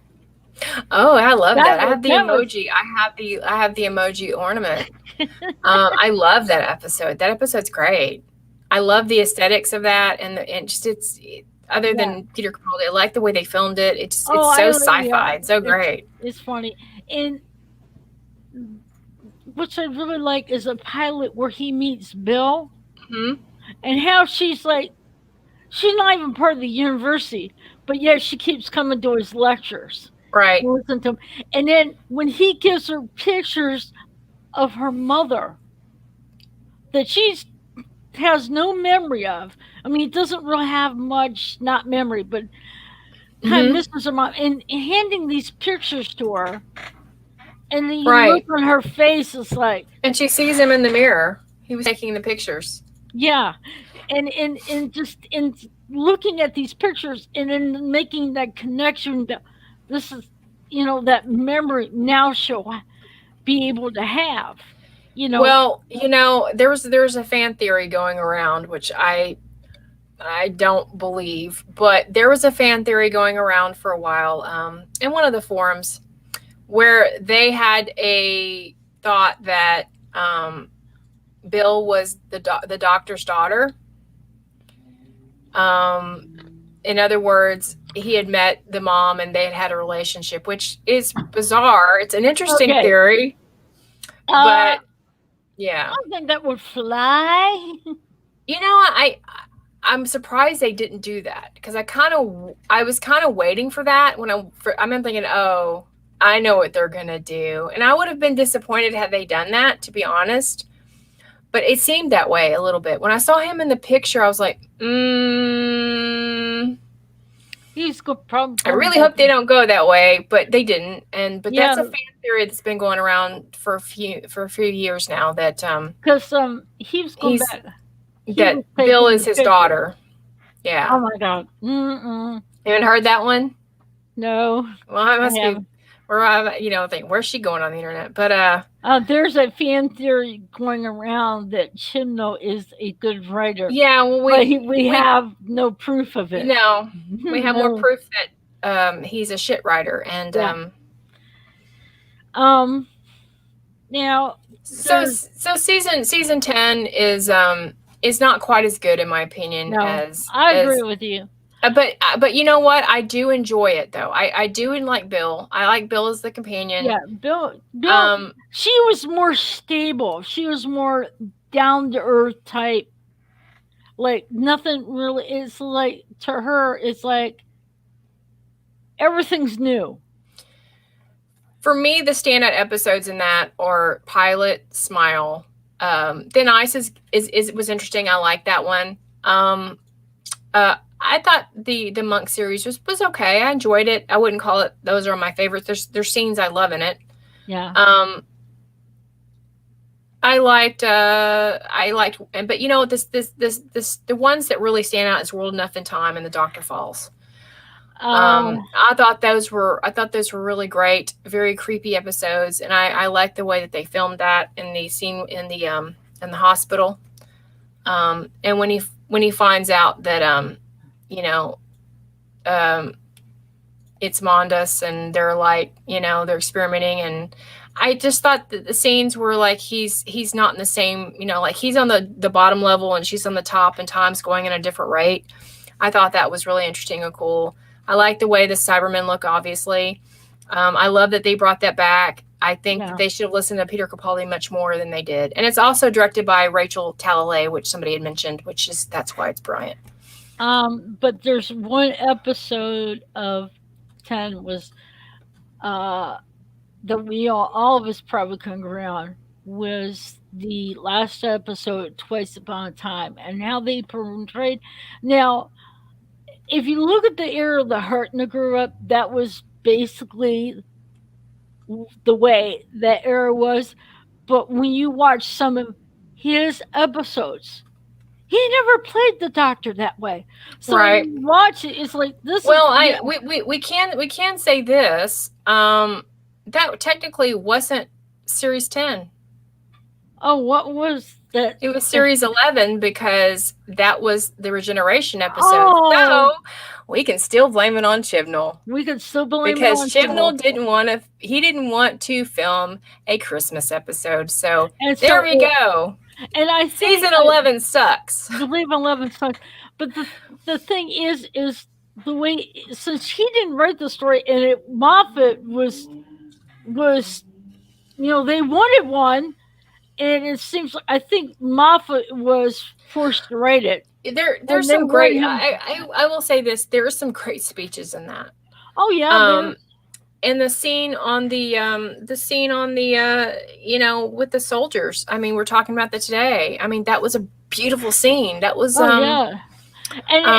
And the person he met, and this really shocked me, Lefford Stewart's father. Oh, I like that. Yeah, there's just things I love about it. I just think it was like I just wanted more of a storyline more. It's just like, okay, we're making jokes with the first Doctor, and there's some funny parts. I mean, there's some parts I laughed at. Yeah. When the Hartnell Doctor looks at him and says, "I thought I'd be younger," and he was like, "I am younger." And then he has the sunglasses, and the Doctor says, "Don't look at my browsing history." Right. And I thought that was like real fun. But see, if you look at Hartnell, he was in the era of that type of style that women were, clean and do all that stuff. But when you watch his episodes that he did as a Doctor, he didn't act that way. He didn't play it that way. So when they actually wanted to make the stuff, it wasn't like he was forcing them. He wasn't forcing him to clean up the TARDIS. He wasn't like demanding and slamming his fist down and saying, get back in the kitchen, make me a sandwich. He wasn't doing that. No, the way they act like he wasn't. And it's hilarious because Jason likes to refer to he's a good actor, but he says, why is Willie Nelson playing the Doctor? Because he kind of does look like Willie Nelson. I'm like, put a beard on him. He could play. I mean, and I had to laugh because he kind of does. I mean, David Bradley's a good actor. I just he did a good job. Vocally, he got it. I think he doesn't quite look like Hartnell enough for me. No. but I think he's a good actor, and I think he did a good job as what he was given with. But yeah, but ever since he said that, I can't get Willie. Every time I see it, I think of Willie Nelson. Now, when I look at it, I'm probably going to think the same thing. Yeah, I mean, he And, really would do a good job playing Willie Nelson if they ever did a biopic. but the thing is, I think the way the episode was written was, in the way some of the way it was characters were portraying, like William Hartnell being the way he was as the first Doctor, all this and that. I think is that the BBC told Moffat that he had to write it this way and that he had no choice. Because it's like, don't blame Moffat for writing the story because he probably had no choice. He Well, didn't Moffat want gets to. blamed a lot when probably Moffat shouldn't be blamed, but like I said, it's not. It isn't the best. I mean, you got a bunch of you just threw Hartnell in there, and you thought that would please the fans. No, it didn't please the fans. Aren't happy anyway. First of all, you've got him regenerating into a female, which has never happened, and people are unsure at this point still. Like they're really unsure about how she's going to do it because from her past acting. It doesn't look good. So they're already on, and then you're going to throw this insulting episode where you're insulting the first Doctor, which is, if it wasn't for William Hartnell, we wouldn't have Doctor Who. Then you don't have much of a story. Yeah. So yeah, I understand why people are mad. I do. I cried. I have a picture somewhere, and it comes up every on Facebook. I had literally a bottle of wine, two things, and then like a roll of toilet paper because I knew I was gonna literally like bawl it, and I did.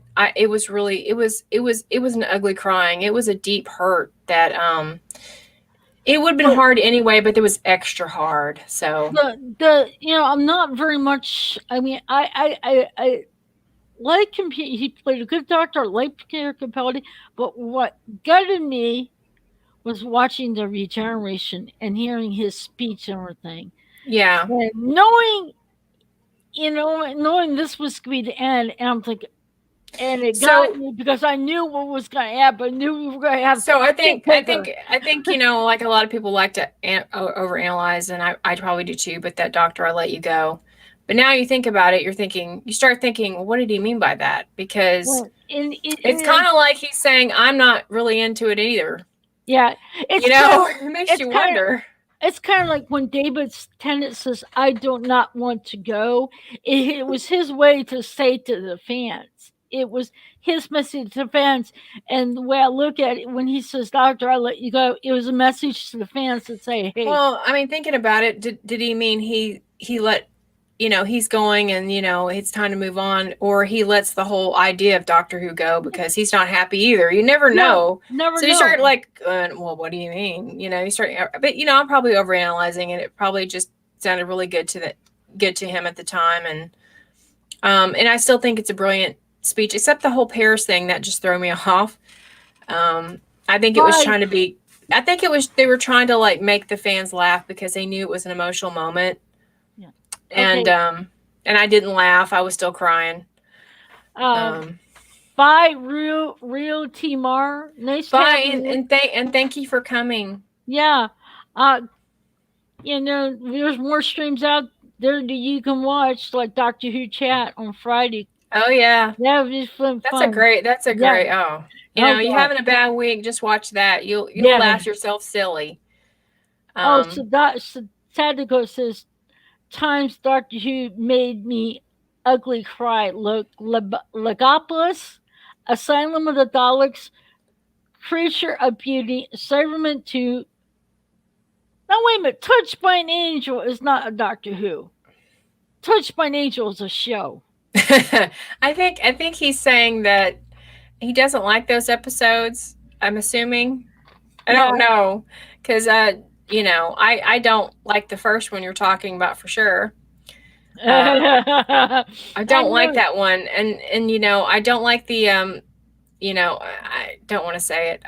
I'll keep it to myself. But what I think Peter Davison looks like, in that, and that's so sad. Or the actor playing, I know it's not him in some of the scenes. I've been corrected on that. Yeah, it's just what it's the stories that were given to him. Well, no, it was just that it was a weird episode, and I Oh, just for Tom's last one, I was expecting something a lot oh, better. Touched by an Angel was one of the Oh, novels. okay.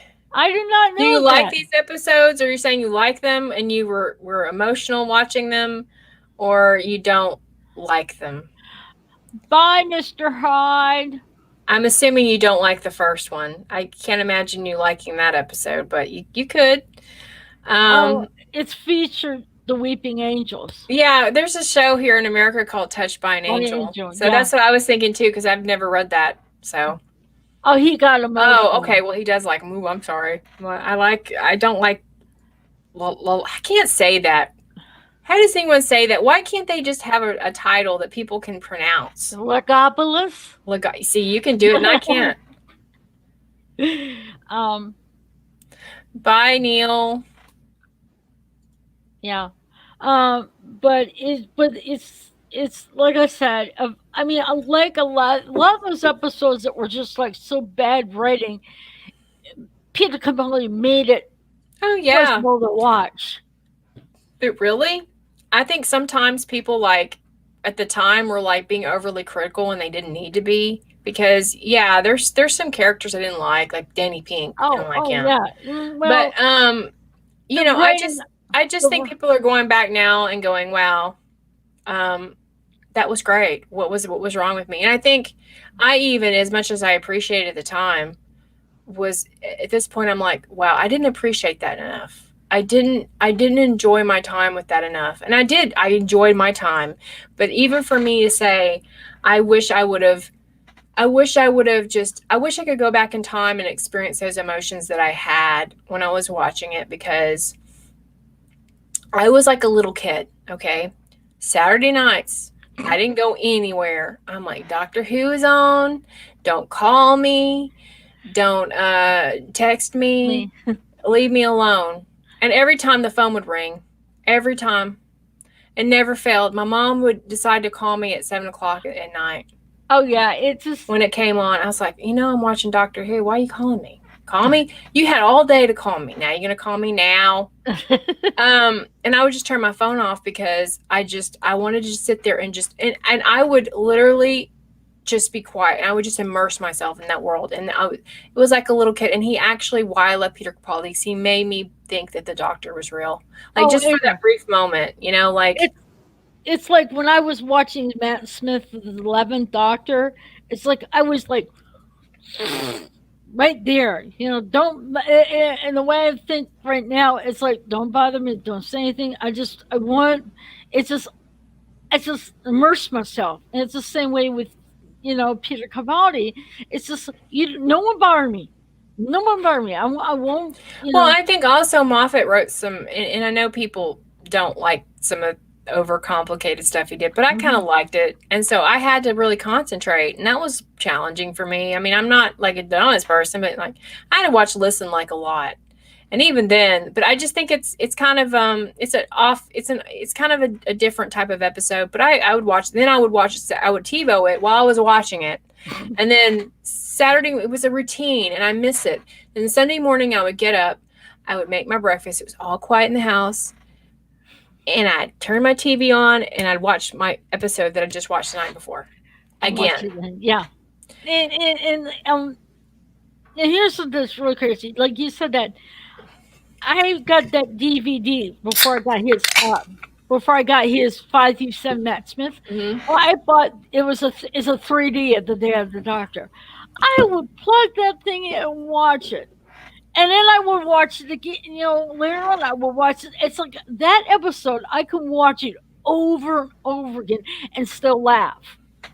Still, just Yeah. over and over again. And it's kind of like there's some of these episodes where it's just you can watch as many times and it's still funny and still you love it. I mean, and for me, it's like it is. I can watch them. I have the BBC Doctor Who. It's like the one you bought for Matt Smith, but I have the Peter Capaldi one.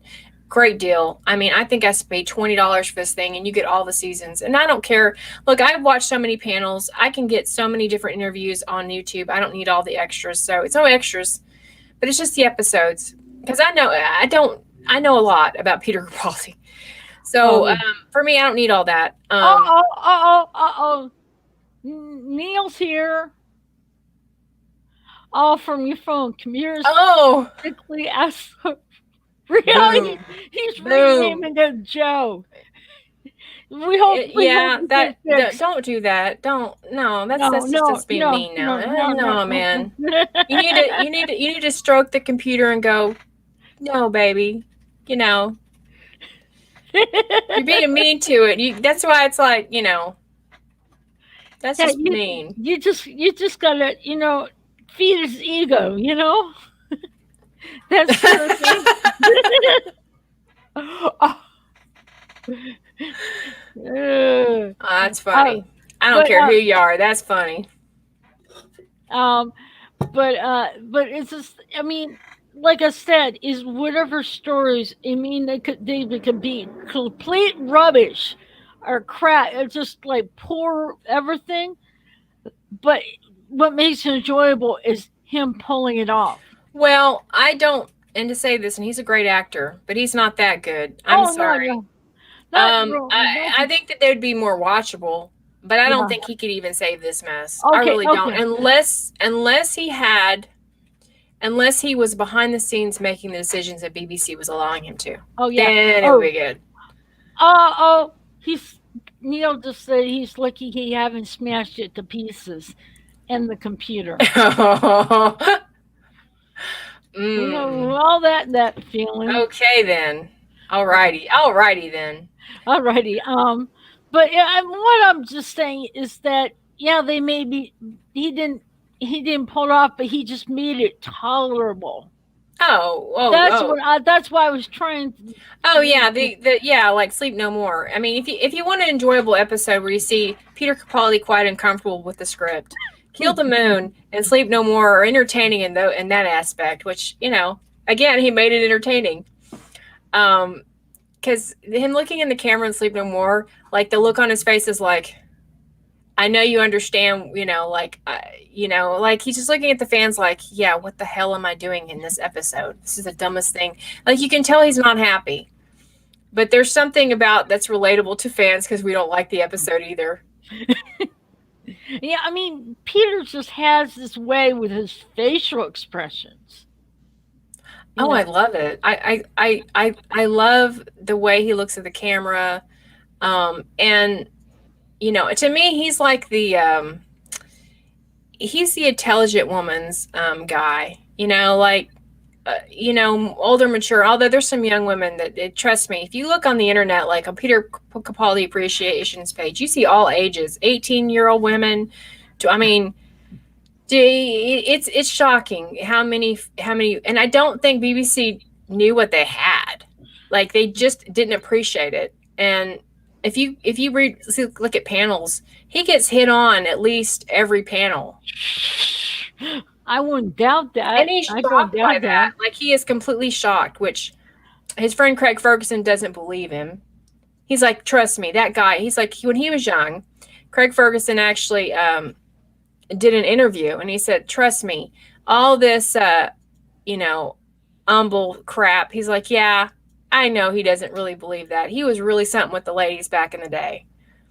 So I think that was funny. I think he does really think. I do. I think he is very humble, though. I think, all kidding aside, I think he really doesn't believe that about himself. But Craig Ferguson was telling stories about how the ladies just flock to him. So Ah, Rocket says the BBC didn't care what they had; they yeah, they wanted wanted to to be be woke. broke. But Yeah, I that's think true. I think though but I think they wanted something that the young girls were gonna like, and they didn't understand, like there's mature women, there's women that actually love him, like they're like obsessed. I mean, look at me. I mean, I'm obsessed, and Yeah, so you don't know what you had. You didn't know what you had. You just, I mean, not yeah. every woman is going to be attracted to the same things. No, So they should have used that more. Yeah, I mean, I mean, I Hey, wasn't. Win. Hi, Wen.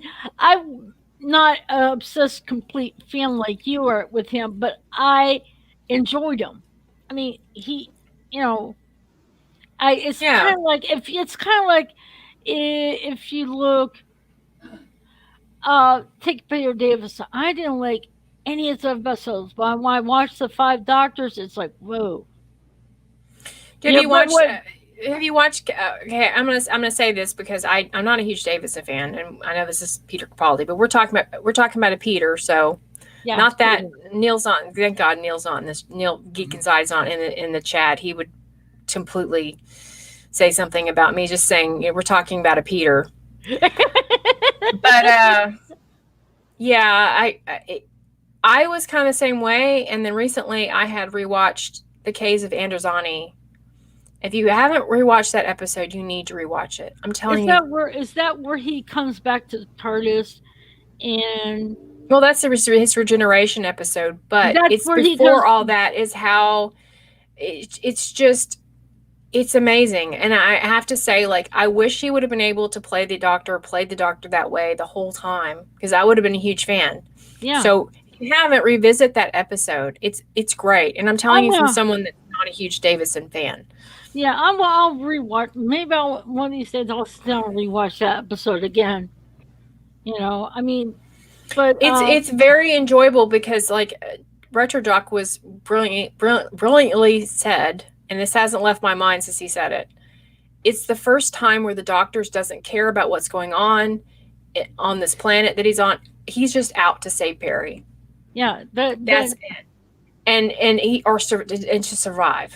And that's pretty much why I think the episode is really excellent, you yeah, know. he is, and that says a lot for the doctor. You know, the doctor wants to save his companions. Want to make sure his companions are safe. And And what was I it? think that's why it ties back into what we're saying about Peter Yeah, Capaldi yeah, about him doing anything to save his companions. And I think, as Davros had said, that that's his biggest weakness. But I think that's his biggest. I don't think it's a weakness. I think it's his biggest strength. yeah, because it's like it shows that he cares. Yeah. And I Yeah, think, well, I mean, it is a fan, but Davros yeah, likes to use that against him. But I think he turns around and makes it his greatest strength. yeah, I because mean, yeah. it's because if you look at it's like to if you look at any of the classic doctors, it's like right after the war games when he was exiled to Earth because this is the Mm-hmm. planet he because in Time Lords that's the planet he has interest in and all that and sees that he has interest in this and then look at and then David Tennant when they were on it was right before his last episode the doctors he's doctor he was on this ship and he was with Wilfred Mott and he speaking of so we must it's like he says you look like giants to us we must look real small Mm-hmm. and then David Tennant mentioned to Wilfred Mott that about the human race over on Earth and it was it was like it was just like really nice because and all the doctors you see to them they always if you look at all the way through it's like they're always coming to ending up in on the planet Earth the planet Yeah. Earth. Um, I think that's just honestly, I think that's just a budget. In a But way, I think that was a lot, or rock quarry, which is back in the day. They used a lot of those. yeah, Um, and they even did that in actually Sarah Jane Adventures too, yeah, in the Matt Smith episode. But I just I actually love it when the Doctor is when he's fighting for the companions. I actually like that a lot, and I just realized that more recently as that was pointed out about caves. I think that's why it is. I don't know. There's just everyone's looking for a hero. You know what I mean? Everyone wants the Superman or and I think the Doctor is the intelligent man's or the intelligent woman's hero. And another thing, how we always said no sex Oh, hanky in the panky. no hanky panky tornadoes, but who, what woman would want to fall in love with a man that knew what he was doing, that had brains and not the bronze, and Oh, but absolutely. But that's what. I think that's what makes it more exciting is when here's this unavailable person. I think that makes it. I think they should keep it that way because I think it makes it more exciting for the Yeah, people in the audience, the women, because yeah. like it's the thing you can't have. So I think that's why I really kind of frown on that more.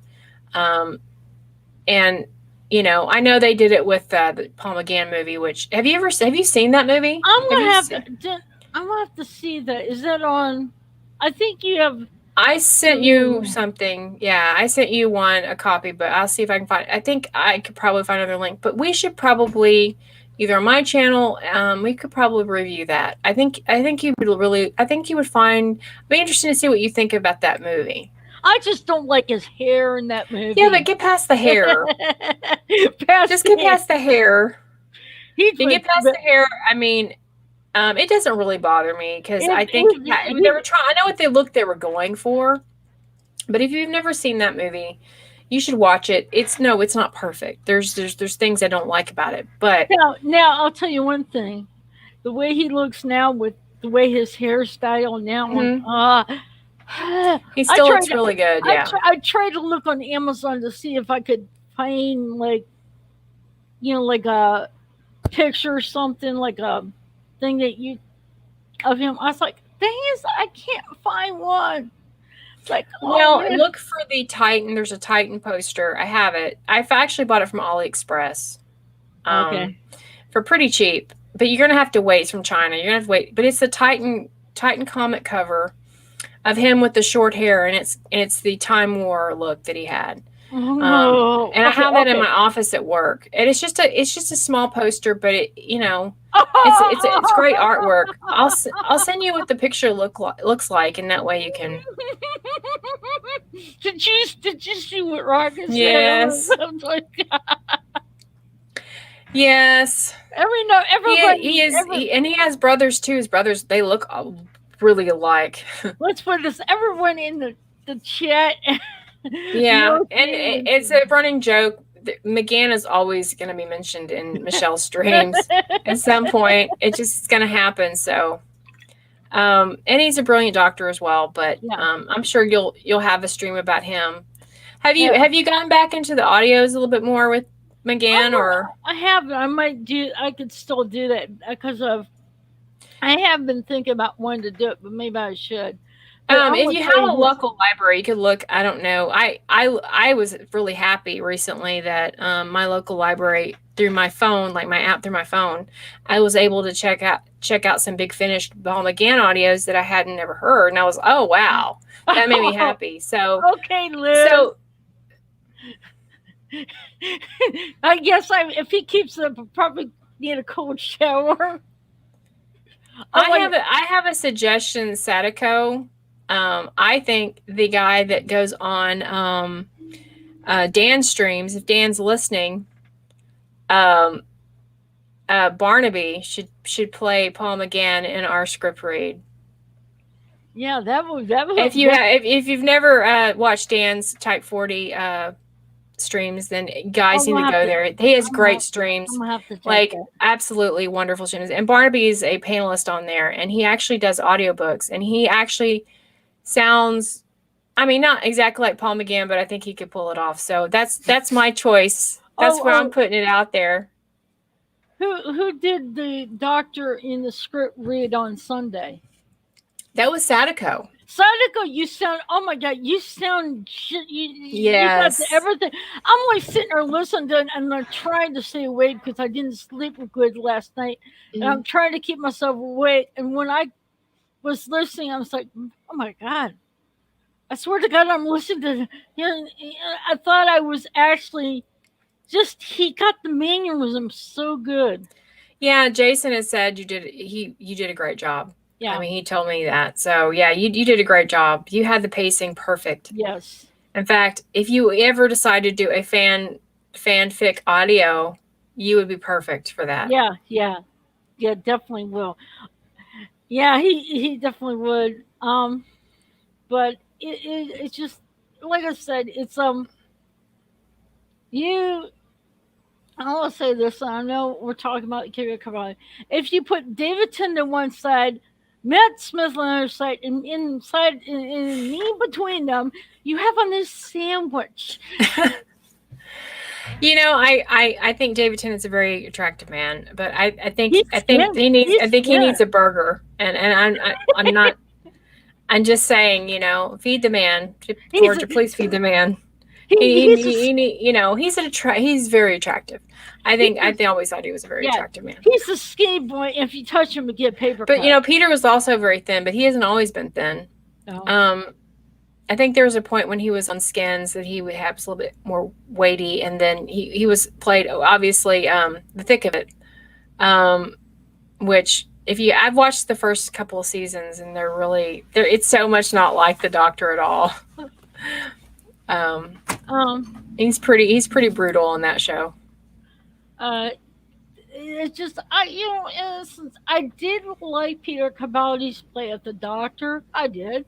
I mean, he's not one of my fab, but he's like he did it. He did it. He did a. He did a. Let me tell you this, Michelle. If you ever met him, you would be just like speechless. I guarantee. You'd be like all like the rest of us, going. And I've heard, this is what I've heard, that he is, I mean, like, very charming in person, and he loves to give gigantic hugs. Mm-hmm. Yeah. Oh, did you see what she said? David Tennant needs double burgers. He should come to. Yes, please, Georgia, send David right now to Lizzie and Neil's. Yes. And then and that way he's fed properly. Yeah. Because she'll give him fudge and cookies and good. And he'll get into like Neil's Jammy Dodger biscuit tin. Yeah. By the way, forgot to mention my favorite McGann audios: Terra Firma, Chimes of Midnight, Embrace the Darkness. Yeah, those are Lucy good. Miller, To the Death. I don't think I've heard to the death one, but I haven't heard Terra Firma either. I've heard Chimes of Midnight, which is great Christmas audio. You should listen to that one if you haven't, Michelle. You'll enjoy that one. But yeah, I haven't heard all those, so I'll have to check out those last two, the first one and the last two. The last one, sorry. I should start. A lot of them are still on Spotify. I mean, a lot of them and you probably haven't gone through as many. I've gone through all of them that I could find on Spotify. So I was down to, I got to find, another source. And I did buy some. I did actually buy 2 or 3 of them. But then my library had them for free. Like, well, why not? Download it to my tablet and I did download some Tom Baker and Davidson ones. I like Davidson. I like the Davidson audios better than the his. What kind of cake are you baking? What flavor, Lizzie? She says she's baking birthday cake either tomorrow or Wednesday. Probably a delicious chocolate cake. Yeah, it would have to be chocolate. Chocolate is great. I mean, I don't say no to any cake. I mean, really, I don't. Cake's great. Oh yeah. What's really weird is off the subject here. I think it was Walmart or Target. I don't know which one. I think it might be Target. And I asked the person, I said, do you have any Doctor Who? He takes me back and you see the one with Matt Smith and David Tennant. You saw Peter Capaldi and there other, I don't know, there's classic art. I think it was just New Who. And you look up and you see Jodie's. It's like, full. Yeah, I know. Ours are like half sold out. Right. I was really happy. I thought the price was too high. I wouldn't pay $25. Although I've seen the Patrick Troughton reanimate, the animation of Fury of the Deep. They had it at Barnes and Nobles yesterday when we went to the mall. And I was like, oh, wow, they actually have this here. And it was like, $25, and there wasn't like, it was just one copy left. So apparently people are buying it. Yeah. So goes to show you. Lucy's gonna have the chocolate cake. Oh, invite me over, Lucy. I like chocolate Yeah, that's an cake. expensive bite over. Holy, but it's amazing seeing the one on Peter Capaldi and then the one with David Tennant and Matt Smith being like Mm-hmm. on like maybe one or two copies left, and it's like, wow. And I've heard that Peter Capaldi and Matt Smith are supposed to be doing some Big Finish audios in the future. So let's hope that's true. That's what I've heard. So yeah, that would make me very happy because I think more doctors. I think Eccleston's kind of like, him coming back is kind of a sign of, other doctors, because I need some more Peter Capaldi. I do. I need to hear his voice playing the doctor at least. Yeah. I mean, would you, if he did some audiobooks of Peter Capaldi, Yeah, would you buy them? yeah. I would stop my big Finish band because I have a band right now. I mean, I didn't buy the Christopher Eccleston one, but I'm tempted to because I've heard good things. And since I started with Christopher Eccleston, there's that heartwarming feeling I get thinking he's playing the doctor and I'm not hearing it, and it's kind of bugged me. Like, I don't really want to hear that because I started with him. I started with Technically, him too. I did. I mean, I had seen some Tom Baker when I was younger, but I wouldn't necessarily say I was a fan back then. But I started with Eccleston, so it's kind of like, I wish I really. That's how I started with mine. Started out. I have a friend from Second Life, and he's a Doctor Who fan. Watch Doctor Who, and we were talking about Thomas Gibson. Because Oh he yeah, was Thomas Gibson in Criminal Minds. I said, no, he was in Dharma and Greg. So the yeah. there was, I find an episode of Dharma and Greg to give to him to watch, and I'm to watch with us to watch Doctor Who. He said, oh, and start with Rose. And it's like halfway through, I don't know how far into the Doctor Who I was watching. I told my friend was almost, thanks a lot, you got me addicted. Yeah. I said, I blame you. You got me addicted to the show. And it's like, I so miss it because it's like, I look forward to every Saturday night sitting down, plopping on the house, watching Doctor Who. And Yeah. it's like, I so miss it. It's like, season 11 with the shit taker, I didn't watch. But in season 12, I watched some episodes like the Spyfall and two episodes. I'm like, okay, Spyfall, you look like. My review is like saying it. I said it's kind of like watching grass grow or paint Well, dry. That's how bad it and the was. sad thing is, I mean, Spyfall could have been done way better. I mean, they had promise. I mean, it wasn't like it was just the worst, but it's just her acting. It just, and by the time the second parter came around, I don't remember the name of the damn episode is. I don't care, but it was just a big letdown. It was just, And um, it had and the, promise, but just the fact that she's in it and she's doesn't really know what she's doing. oh, Plaxis was stupid. Oh, I think Orphan 55 makes Praxis look like a award winning. But it's just like I actually had the floor. I wanted to watch these episodes because I never watched in season 11. I thought I'm gonna watch it, and it's like I had to force myself to sit down. I did not want to watch the rest of it. I wanted to turn it off, and I literally had to force myself to watch it. Yeah, I'm just not interested. I don't care about the characters. I don't care about the doctor. I don't care about, and the companion. It's not because she's a woman, which I never thought the doctor should be a woman anyway, but it's not because of that. It's just because of her, the Because writing. It's so many different things. It's like in your face PSAs every 5 minutes. So for only me, Doctor Who ended in 2017, and that's where it ends for me. part of I'm good with that. I've made my peace with it, right? Because you can look at it this way. You can look at, yes, and I'm pretty sure season 13 is going to suck too. yeah. And it would take literally somebody that I actually like in this group that I'm hanging out with now to say, "Hey, Blue Bonnet, I know you're gonna think I'm crazy, but season 13 they really improved. Like it's really great, and they would have to convince me.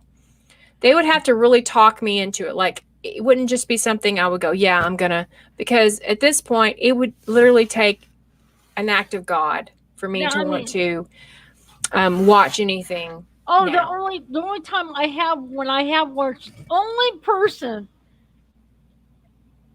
for the episodes I've watched, the only excited person in all of it is Graham.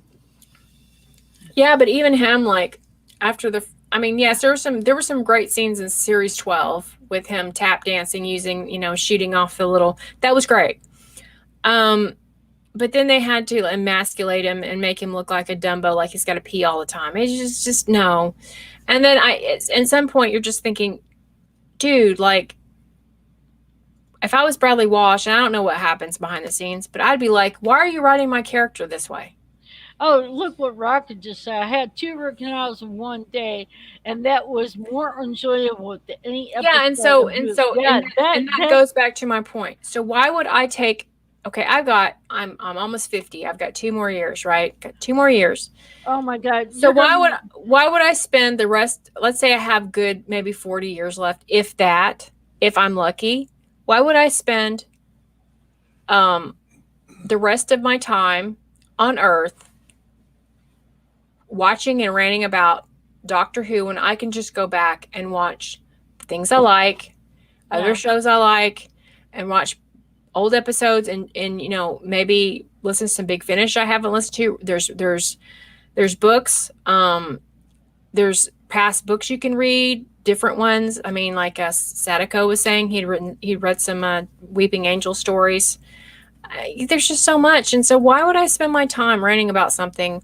I mean, look, honestly, everything's already been said about these 2 seasons, and everything will already be said about series 13. And so, again, I mean, I'm gonna say this: like the best way to get things to change is for people to stop talking about it. To be fair, I think that that's really how we should go with it, Yeah. because they don't care. No. And so you're just giving them free advertising. You're just giving them like, oh, because people are gonna go, well, I know it's a train wreck, but you know what? I'm going to watch it because I want to see how bad it gets. No, stop watching it. But Stop watching that it. one. Right I now, stop I didn't. watching it. I want to tell you something. I did not like how they did. I saw the picture of Dalek for that. The New Year's Eve special, and then the Dalek butt plug. I'm like, what are you guys doing? Screwing it? No, and I still haven't watched that episode. I don't feel bad. I don't feel like I'm missing anything. If No. you don't feel It's like you're missing anything, why watch it? It's like, okay, so you're going to watch it so you can film a video, and then you're going to rant about it, and it doesn't change anything. It no. doesn't it doesn't mean that they won't make more. You're not doing anything except hurting yourself and stressing yourself. So I'm not going to do that. I made a decision last year. um I'm not going to do that. I'm going to talk about and gush about the things I love, Oh that I yeah. adore. That's the reason why. That's the whole thing. Is I'm not here to uh talk about, okay, uh oh, this rumor was said, or that, or I found out this. I'm not going to do that. I don't want to. I'm going to talk about and the and and people episodes. and people that go on about trying to figure out why Chibnall does things. Chibnall is doing things. I've already said it. He's doing it for agenda. He's in Yeah, with the BBC. It's not just Chibnall. It's the BBC and the Ofcom. You're fighting a giant. You might as well just. I'm not saying you should lay down and no, but why? the best way that you can do is with your wallet. If you Oh don't like yeah, something, don't buy it. no, Don't support it. Don't buy the merchandise. And yes, we've all been guilty about buying merchandise. yeah, I have anyway because I didn't know, and yeah. you know, but yeah, if you don't like something, don't buy it, and then don't support it. But people that are like ranting about it are giving free advertising. Oh, if I So, had the money, I would buy a lot more Doctor Who stuff than what I have and now. I think that sends a message. I think it still sends a message, even though maybe they don't care. They can't deny that older Doctor Who merchandise It's selling. is selling. It's selling. It's still selling. And I still go back to the fact that people aren't sick of Doctor Who. They're sick of the Chibnall talk. They're sick of new Doctor Who, like the current era. They're not sick of Doctor Who. I think people are hungry for escapism and they want good Doctor Who. They want to talk about it. They want to feel that connection that's normal, and I think that's a wonderful thing to do. And thankfully we're blessed with being able to do that, Michelle, because Yeah. you Well, look know what Rocker just said. If Chimbo had original thought go through his head, yeah, it would exactly. be the So trying to figure out why he's doing something is a waste of your time. It's a waste of your energy. You know what? I think people would feel better if they went back and just talked about the things they liked about it. And it doesn't ruin anything. It only ruins it if you let it. And I well, refuse to. So if remember you how let it, they win. we talked about the Winning the River song? Yeah. Now this right here, look at his face and the Uh-huh. reaction he had and the way Alex That Keaton made scene it. in the restaurant, I Yeah, need to that say, when she's talking about how, it's like loving a mountain. yeah. Um, and I think she had the wrong. I think it wasn't true because I think he'd love her. Um, and then when he turns around and just, don't you think I'd know if the doctor was here, I'd know it. And he just, when he says hello, sweetie, is the Yeah, most but they romantic got scene I've ever seen in yeah, a but science fiction program ever. and plus she didn't catch it when he said hello, sweetie, and it's like she didn't. It just you see her it's like she didn't know, and that's what made it interesting because he knew her and called her sweetie, and she's like, now the 11th Doctor says, she will say hello, sweetie, and now here's this doctor, 12th Doctor, telling her hello, sweetie, and it's like she didn't. Well, It was on. she did. She was in shock because she didn't expect that. And she was all rambling on, and he's just standing there staring at her, and obviously he was adoring her with his eyes, and that was romantic.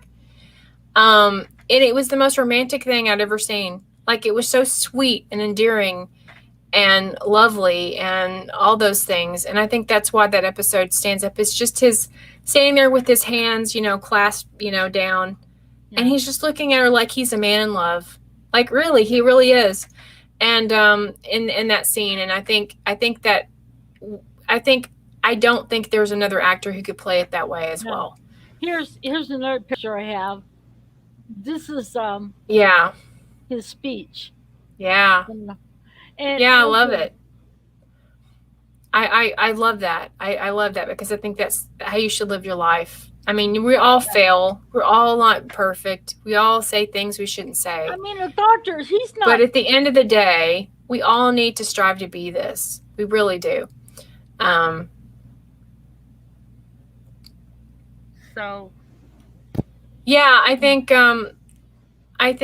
he was a wonderful doctor, and I think he will become even more legendary as time goes on. And I think in the future, I think people will look at him like they looked at Tom Baker. yeah. Well, anyway, I'm looking at the time. It's like Yeah, no, 11 I need to run as p.m. well. So But I was gonna say, is there anything you want to mention that we haven't always already no, because covered? again, there will probably always be another stream that I will have time. I'm sure if I don't mention it here, it will be talked about at some point on my channel as well. Because I don't shut up about Peter Capaldi and how much I love him. I So know I'm Peter, if like, you ever watch this video, we all love you. You're a great yeah. ambassador, and never change. Well, see, the next stream I want to do is on Matt Smith, so I can gush about him. And you know what? And that's your, Yeah, you created a channel, and that's what the beauty of YouTube is that there's room for everybody.